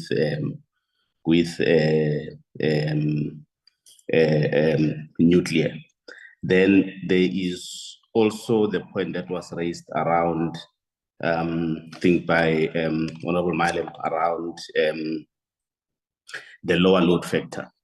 I think that the general trend is that if you look at the current regime, is that the practice is that because renewables are not dispatchable, it's actually renewables have become almost like a must run, right? So meaning they get preference, but in a properly deregulated market, how you stack up the different technologies is dependent on the cost. You stack up the technologies on cost, not necessarily on preference for a particular technology. You stack them up on the one that gives the least cost at that particular point in time. So I think in the long run, that's where we're going as a country. And it is my view that I think all technologies will remain critical, and they will continue to be able to play the different roles that, as we know, there is no power system that consists of a single technology. The other point that I wanted to touch on is the point that was raised around the procurement and how is it possible that the department issued the RFP. The department did not issue the RFP for nuclear. The department did the work that the DDG presented, where we looked at, as part of the preparations for a procurement process, we issued an RFI, which was information collection exercise to start answering the questions that we need to answer before we could commence with a procurement program. And when that was done, then the department did a report and did a section 34 and obviously with the regulator requesting more information, the department provided that additional information to the regulator. Once again, section 34, it's preparation, it's not procurement, it's preparation for procurement. So at this point in time, the department had not taken any step that had signaled that there is procurement. And as the DDG had indicated in his presentation, there was still work around the actual procurement framework that would have had to be taken to cabinet for cabinet to approve, and only at that point, obviously, procurement will commence, whereby an RFP is issued. So the department did not do anything outside of what is stipulated in Decision 8. All the work that has happened to date was in fulfillment of Decision 8 as captured in the integrated resource plan. The determination, as far as we're concerned, has already been withdrawn. And associated with that, there was a question around when will public consultations engagements start. I don't know if members are aware, and maybe there's an invitation we'll also extend to the members. Already next week, the minister is having a summit where he's invited academics and various other parties to this summit, where he'll be engaging them around the role of nuclear. So the engagements will take various forms, and they will obviously play out in the next 2 months or so, if not 3 months. And then there was a question around the fact that we are looking at small modular reactors. Are we not turning South Africa into a guinea pig, or are all these other countries turning South Africa into a guinea pig?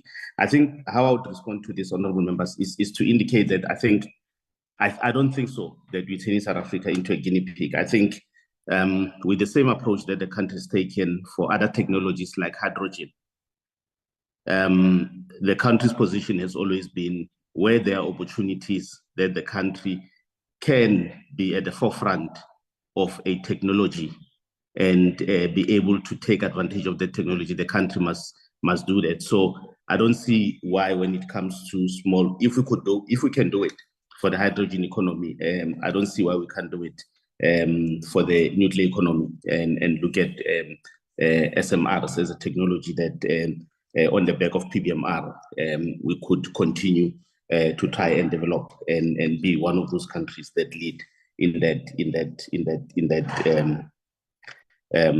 regard. I think I've touched on the issue of the process, on the issue of consultations going forward, and the fact that I think we're envisaging that in the next probably 2 months or 3 months, we should have wrapped up those consultations so that we are able to resubmit to the regulator section 34. Babumbamo, let me hand back to you. If there are any others that I left that requires generic response, I'll come back to them at the end. But back over to you and the team to respond to some of the detailed technical questions.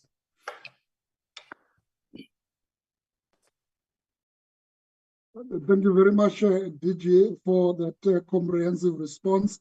I'll cover some of the questions and request the team also to look into.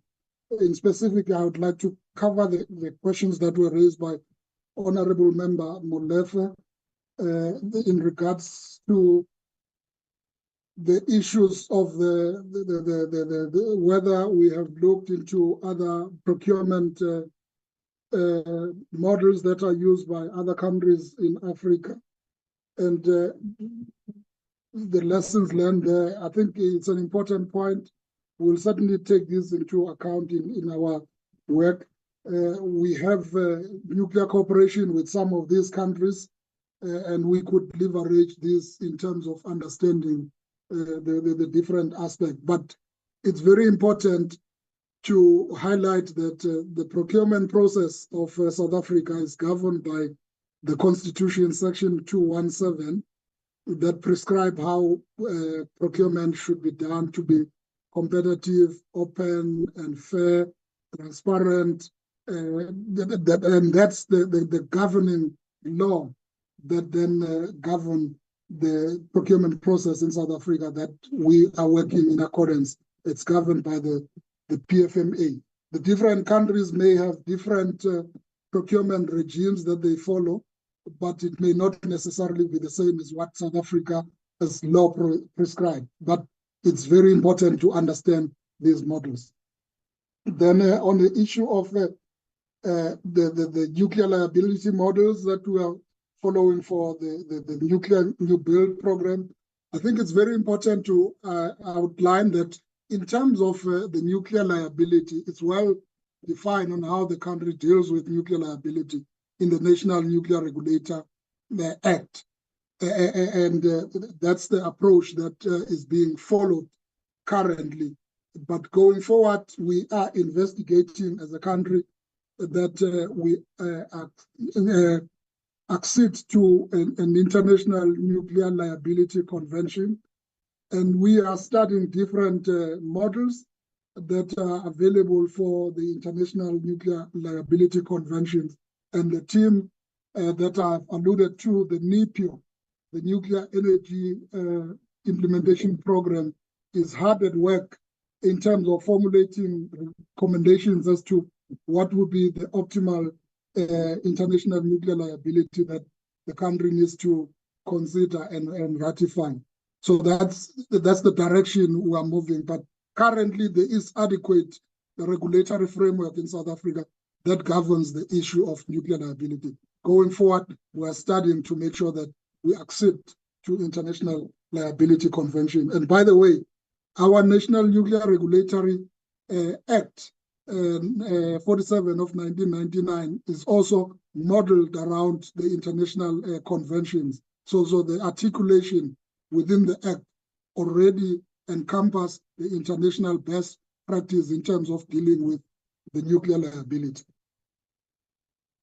Then the other point that was raised by the honorable member is the difference between the PPP as well as the 51% model. I think the model, as you've articulated, it's the same model in terms of the PPP. It's one is either it's a majority being the state, and the other is whether it's majority being the state. But in the sense, the elements of the model reflect that there could be public-private partnership, depending on how much control the state have within the model. Then obviously the other models we've already dealt with in terms of if it's 100% state majority, and that's the current existing model in line with the nuclear energy policy.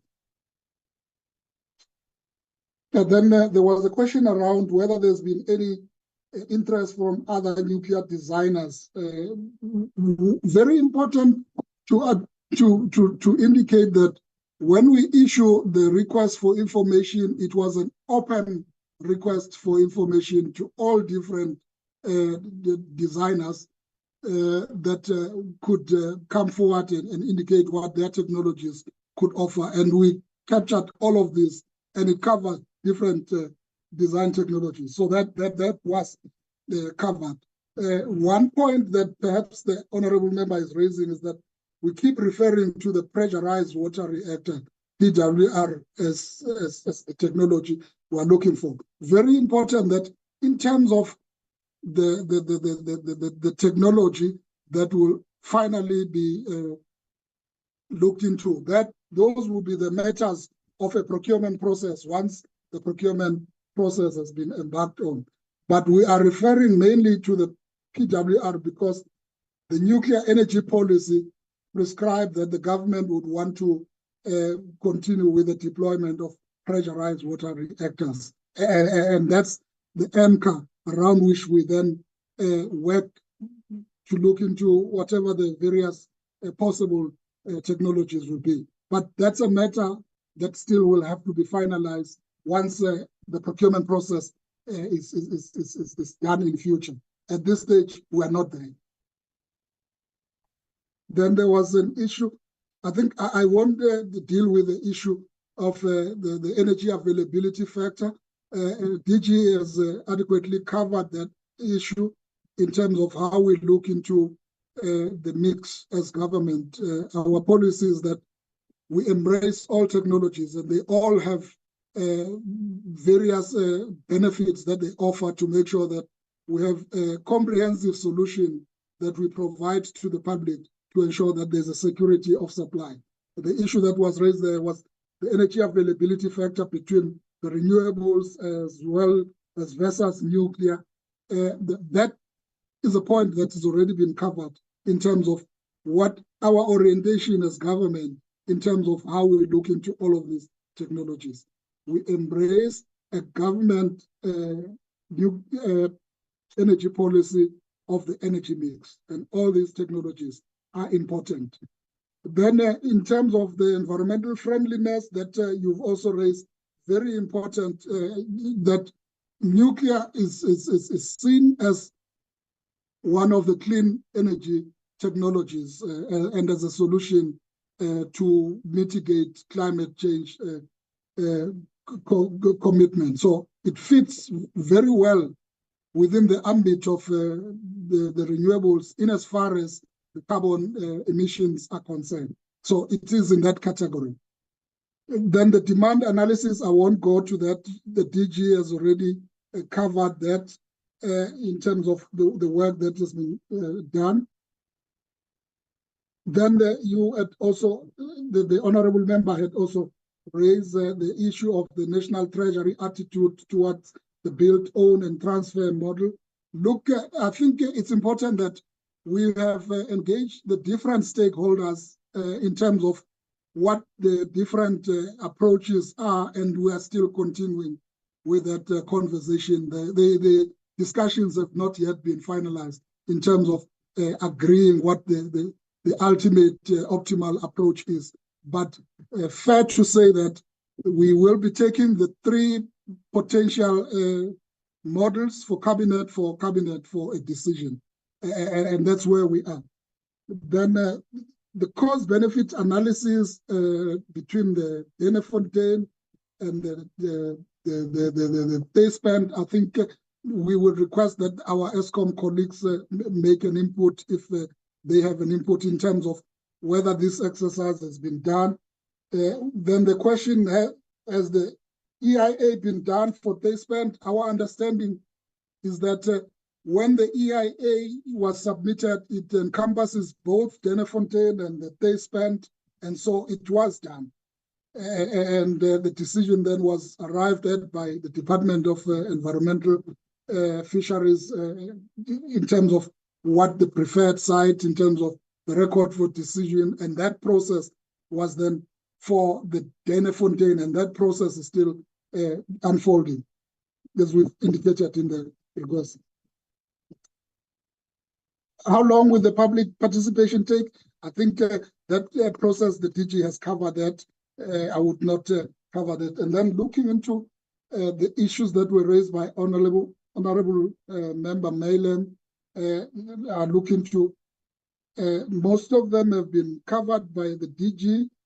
Then what is the plan for the PBMR? Yes, the plan is that we are still busy conducting the due diligence by NEXA, and that due diligence would then inform what the plan would be to take the PBMR out of care and maintenance, and how it will then be looked into in terms of looking into taking the project forward. But that will be subject to a cabinet approval as to whether the technology can be taken out of care and maintenance. It is an important technology that we are considering as part of looking into the small modular reactors, because the policy prescribed that we want to be self-sufficient in all the different value chain for peaceful uses. So that's that. Then how to finance the nuclear power at a low capacity. I think that will be the question that maybe our ESCOM colleagues may make an input into in terms of the technicalities around that. Then why considering the different contracting models whilst the NERSA had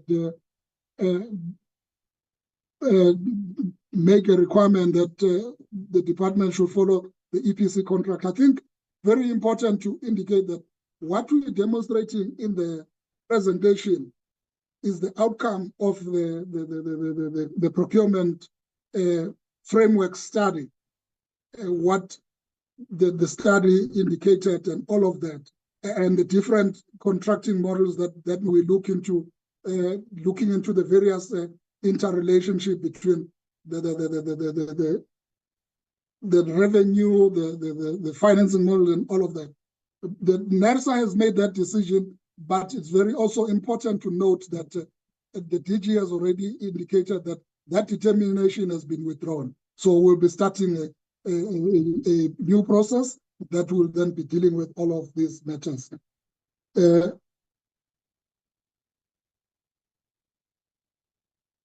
Then how often and how long was the nuclear energy policy been reviewed, because there's been changes in the nuclear space? At this stage, the nuclear energy policy has not been reviewed.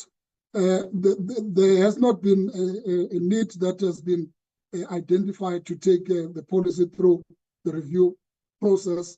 We believe the policy as it stands, it's still fit for purpose, and it still articulate quite eloquently the government position in regards to the development of nuclear.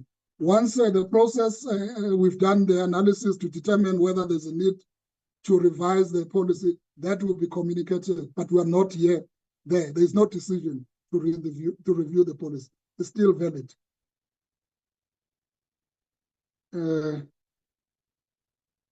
There was an issue that the honorable member raised that we said decision 8 says direct that we start the procurement. I think for this one, I would not respond to this. The DG has already covered this one. And the demand justification post 2030, that also the DG has covered. I would not go into that. Then there was an issue whether we can make the report public and all of that, that we submitted to NERSA to justify to respond to the suspensive condition. I think at this point, this report is already in the public domain. The department has already released this report that was asked by members of the public, and it was also part of the court process. That was part of the information that was there. So the report of the department to respond to the suspensive condition is already in the public domain.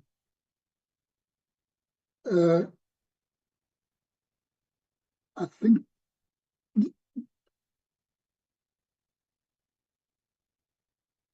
okay, I think I've covered most of the questions. Let me see if there's anyone that I haven't covered. The basement issue, the public participation, the demand analysis, and impact assessment progress with the public participation and research coverage on the mineral resource. And that's the Honorable Three who raised this issue as to what is the plan to look into how we leverage on the resources of the country in as far as this matter is concerned. Very important, and this is in line with the nuclear energy policy, which direct that as a country, we want to be self-sufficient in all the value chain for the nuclear program for peaceful purposes. And we look into all the different aspects that are contributing into the nuclear value chain, including the mining, the processing of the resources in that regard to support the nuclear program. It's part of the policy.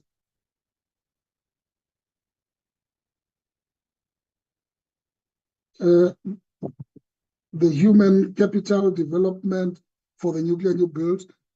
This is a process that the Honorable Member Three is raising, and we fully alive to this, that there is a need to make sure that we have the skills and the pipeline of nuclear professionals that will take over and make sure that we can localize the program for South Africa. And that's in line with our nuclear energy policy to localize the program going forward and make sure that we've got the nuclear professionals that are capable to undertake this work. And there is a team that is also working in terms of the skills development, and is part of the bigger NEPIO structure that also look into all of these aspects, and is part of the work that is done to make sure that we can ensure that there is capacity building to the program in that respect.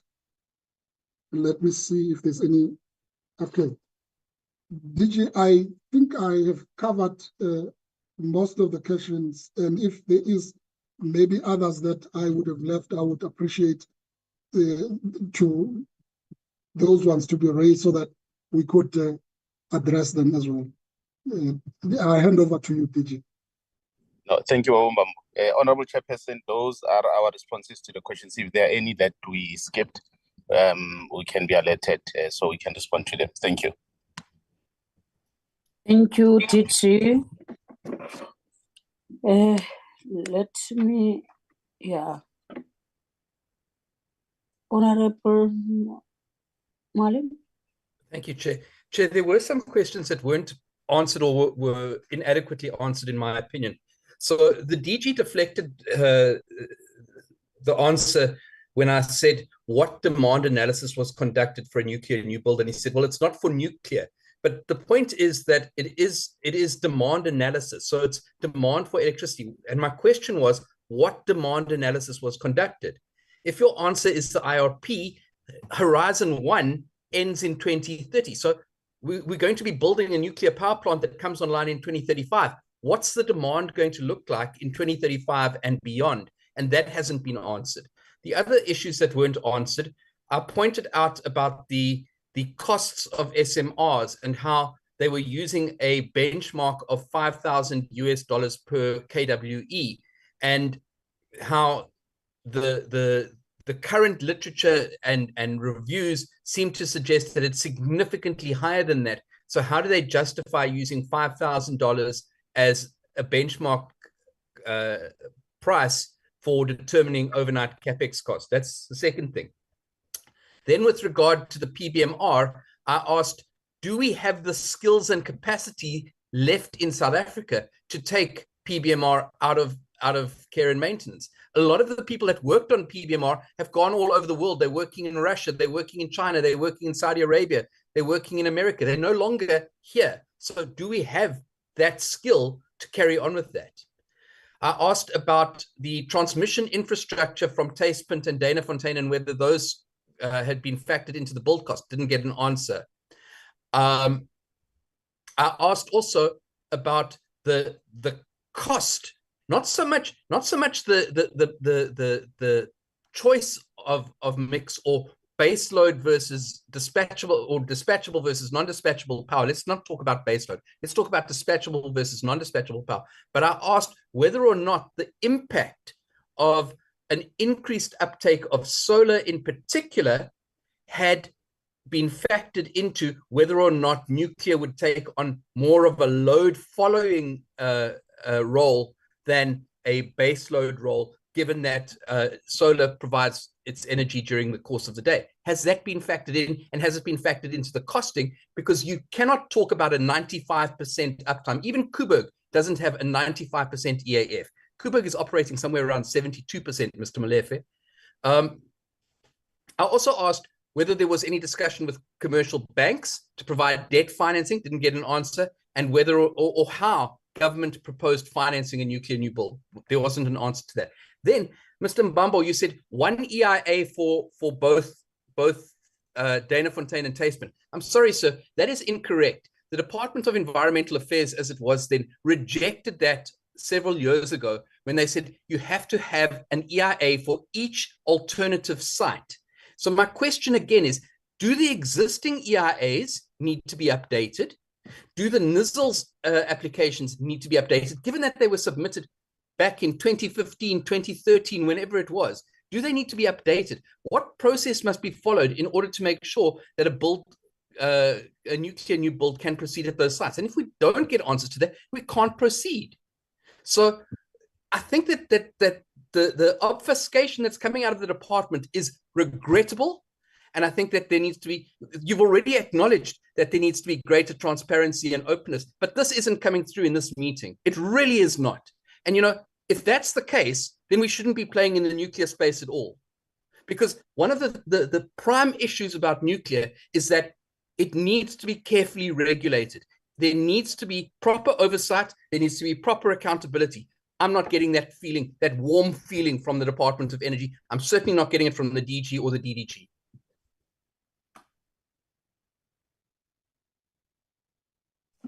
Can we request you, department, to answer those questions?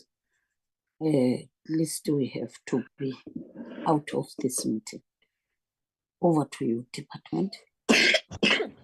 Thank you, Chairperson. I think let me start by indicating that I think from our side, Chairperson, we have every attempt to respond to all the questions that are being asked, and also indicate that we would also want to ensure that there is transparency in the work of the department around this area, so that I can assure the members.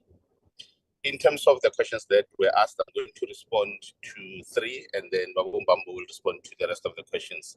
I missed the question on demand analysis.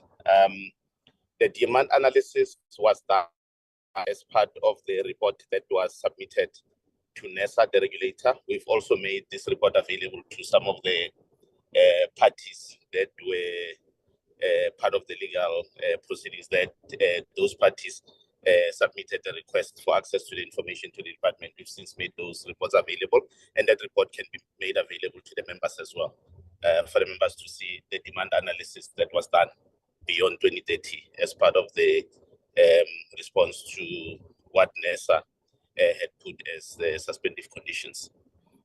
In terms of the issue of load following, I thought I had attempted to respond to this question and indicated that, I mean, for example, and I guess the colleagues from ESCOM can also respond to this, that there are certain types of technologies that, for safety reasons, they are a must run.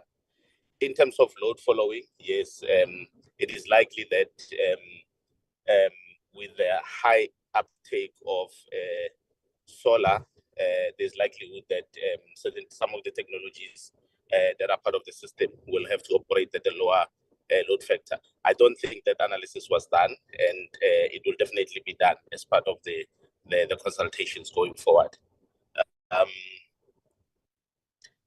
In terms of have we engaged the banks financing the bill program, I did respond and indicate that if the members look at the procurement framework, the options that the DDG presented, many of them are based on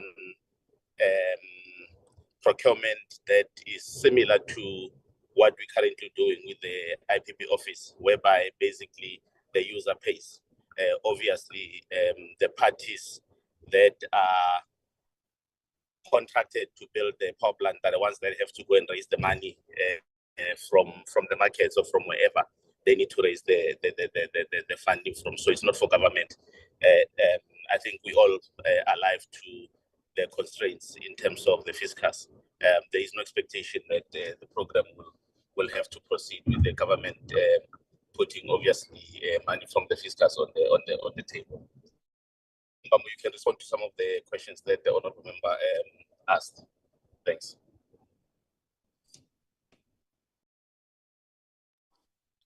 DG. Thank you very much, DG, and thank you very much, Chair, and thank you very much for the questions from Honourable Member Mylab. One of the questions that the member is raising is whether South Africa still have got the skills for the Koeberg modular reactor technology. I think our response is that we're one of the pioneers in terms of this particular technology, and in our view that in the country, whilst there may have been other experts who left when the project was put under care and maintenance, there's still a huge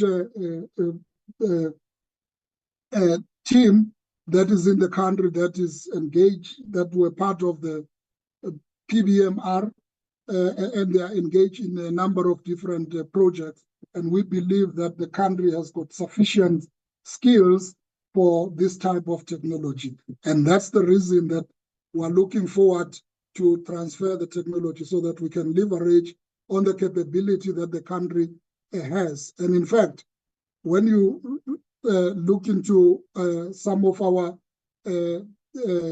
nuclear professionals that apply their skills globally, when the opportunities arise that there is a program in the country, those nuclear professionals indicate they're interested to come back to plow their skills back into the country. So we believe that going forward, if the decision is made and the project is revived and there is work that is happening, that there would not be a shortage of skills. So we've got the capacity as the country to deal with this project. Then the honourable member raised the issue around whether the EIAs were done in long time and they would need to be updated and all of that. I think that's a question that we would request that perhaps our ESCOM colleagues can look into this. It's a matter that is not in our space, because remember that the applicant of the EIA is ESCOM, and they apply to the Department of the DEF. And we would not be able, as the department, to comment as to whether this needs to be updated or not updated. It's a conversation that takes place between the regulator and the applicant. And I would request that perhaps the ESCOM colleagues may come in to just provide clarity around this issue that the honorable member is raising. I think DG had already covered all of this. The department is committed to make this report public. It's already in the public domain. So that's an issue that the member was raising around the demand analysis and all of that. It's already in that report. So I think I would like to DG hold here and hand back to you. Thank you, Babu Mbambo. Honorable Chair, with your permission, I see Babu Ngumalo want to talk to the issue of the EIAs. Over to you, Babu Nguma. Yeah, thank you, DG and Chair. Yes, Chair, I want to confirm that indeed for the EIAs, we applied for each site separately. And for Denefontein, the current issue there were some appeals, so we're just waiting for the minister to make a decision on that. But for the Tasteplant as well, there is a application that we are going through that is being submitted as well. And then the last point, Chair, I want to touch on is on the transmission network that the honorable member Wade. Yes, indeed, these sites as well is part of the transmission development plan. It covers also these things as part of the long-term for the transmission development plan. It covers these sites allocations as well. Thanks, Chair. Those are the two things, DG, that I just wanted to add. Thank you, Chairperson. Yeah, I'm hoping we've responded to all the questions, but once again, we can be alerted to those that we've left off. I hand back to you. Thank you, Department. And then, honorable members, may I request you, if any of the questions that are not responded now, then you are free to write to the department via the secretary so that we can be able to be responded and addressed to. The department is also free to write back to the honorable member who has asked a question via the secretary. Thank you very much. Secretary, is there anything in the agenda that we have to do? The minutes say of 28 August. Okay, let's recuse all the officials and have an in committee so that we can deal with those minutes. Thank you to everyone who has availed herself or himself to the PT or PC, that is Portfolio Committee. We wish all of you to have a more enjoyable coming days. But before you leave, we definitely have to sing for Honorable Mr. Anika, the Secretary. Anika is having a birthday. Can you lead us? Who's going to lead us? Vuyo, are you around?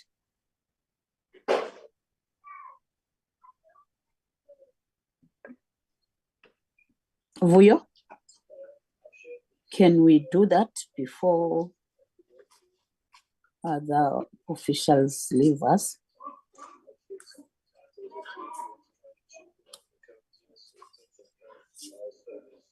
Fasia, can you do that? Hi, Chair. Yes, I'm happy to move for the adoption of the minutes. No, it's not about that. I requested, are the officials still around? I said that let's sing a happy birthday for. Oh, Chair, I'm struggling to hear you. I think it's on my side. Okay, I was requesting that let's sing Oh, Happy yeah, Birthday thanks. and please lead us. Oh, no, I can't sing, Chair. Oh, I'm going to Okay. collapse the committee here. Okay, let me I'll do bring that. the cake next week. Let's 1, 2, 3. Happy birthday Day to to you. you. Happy Happy birthday to birthday you. to you. Happy Happy Birthday, birthday, dear Arico. happy birthday. Happy birthday birthday to to you. Hip hip Hooray. hooray! Thank you very much, honorable members and Thank the you, Chair. Thank officers. you, members. I like that Discord. Thank you very much. Let's release and thank everybody from the side of the officials. And can you flight the minutes? There you go, Chair. Enjoy your day, Rico. Will do, will do. Thank you, Chair. Thank you very much. There's the minutes, Chair. Okay.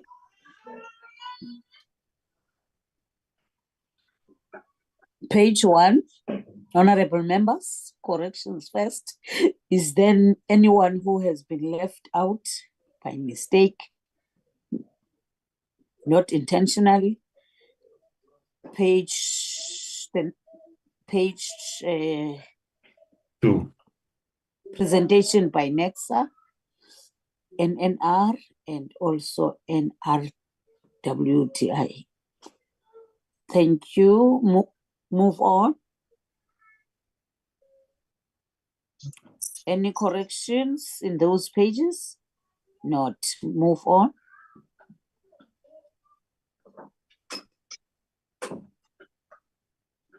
Thank you. Are there any corrections on this one?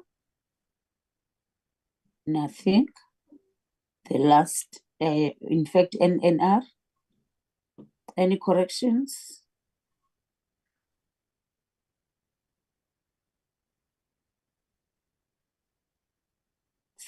No corrections. NRWT.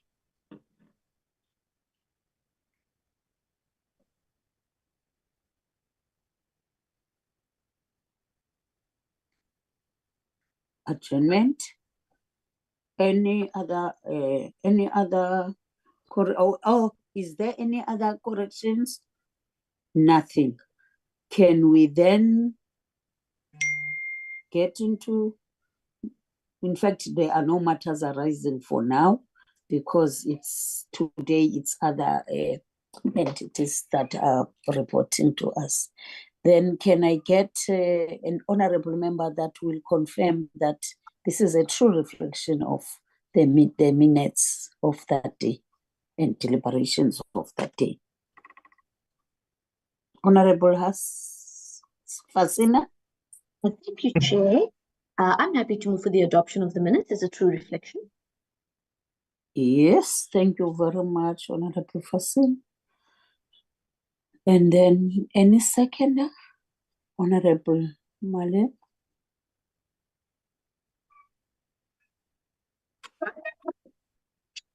Yes, Chair, I'm happy to second. Happy to hear that they are being seconded by Honorable Malema, but they need to be signed, and it means that we are done with these minutes. Any other thing, Secretary? Just to inform the members or remind the members of our next meeting on Wednesday, the 11th of September, Chair, where we'll have NERSA on the recent tariff increases, the reasons for their decision on the tariff increases. For next week, Wednesday, the 11th of September, that meeting will be a physical meeting, Chair. We'll be at the Southern Sun, Cape Sun Hotel again, Chair. Vuyo informed me that the transport will be in front of the NCOP steps from 9:15 already, Chair, for those members who require transport to the hotel, Chair. Thank you, Chair. Thank you very much, Secretary. I think honorable members are aware and are clear on what is going to happen when we are leaving to somewhere for holding the meetings.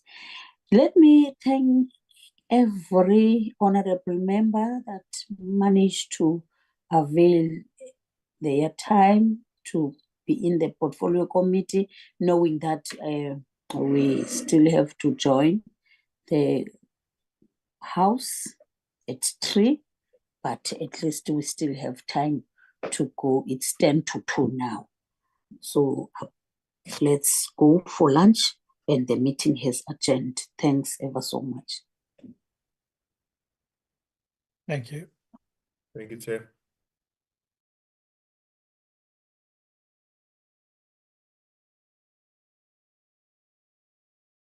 Recording stopped.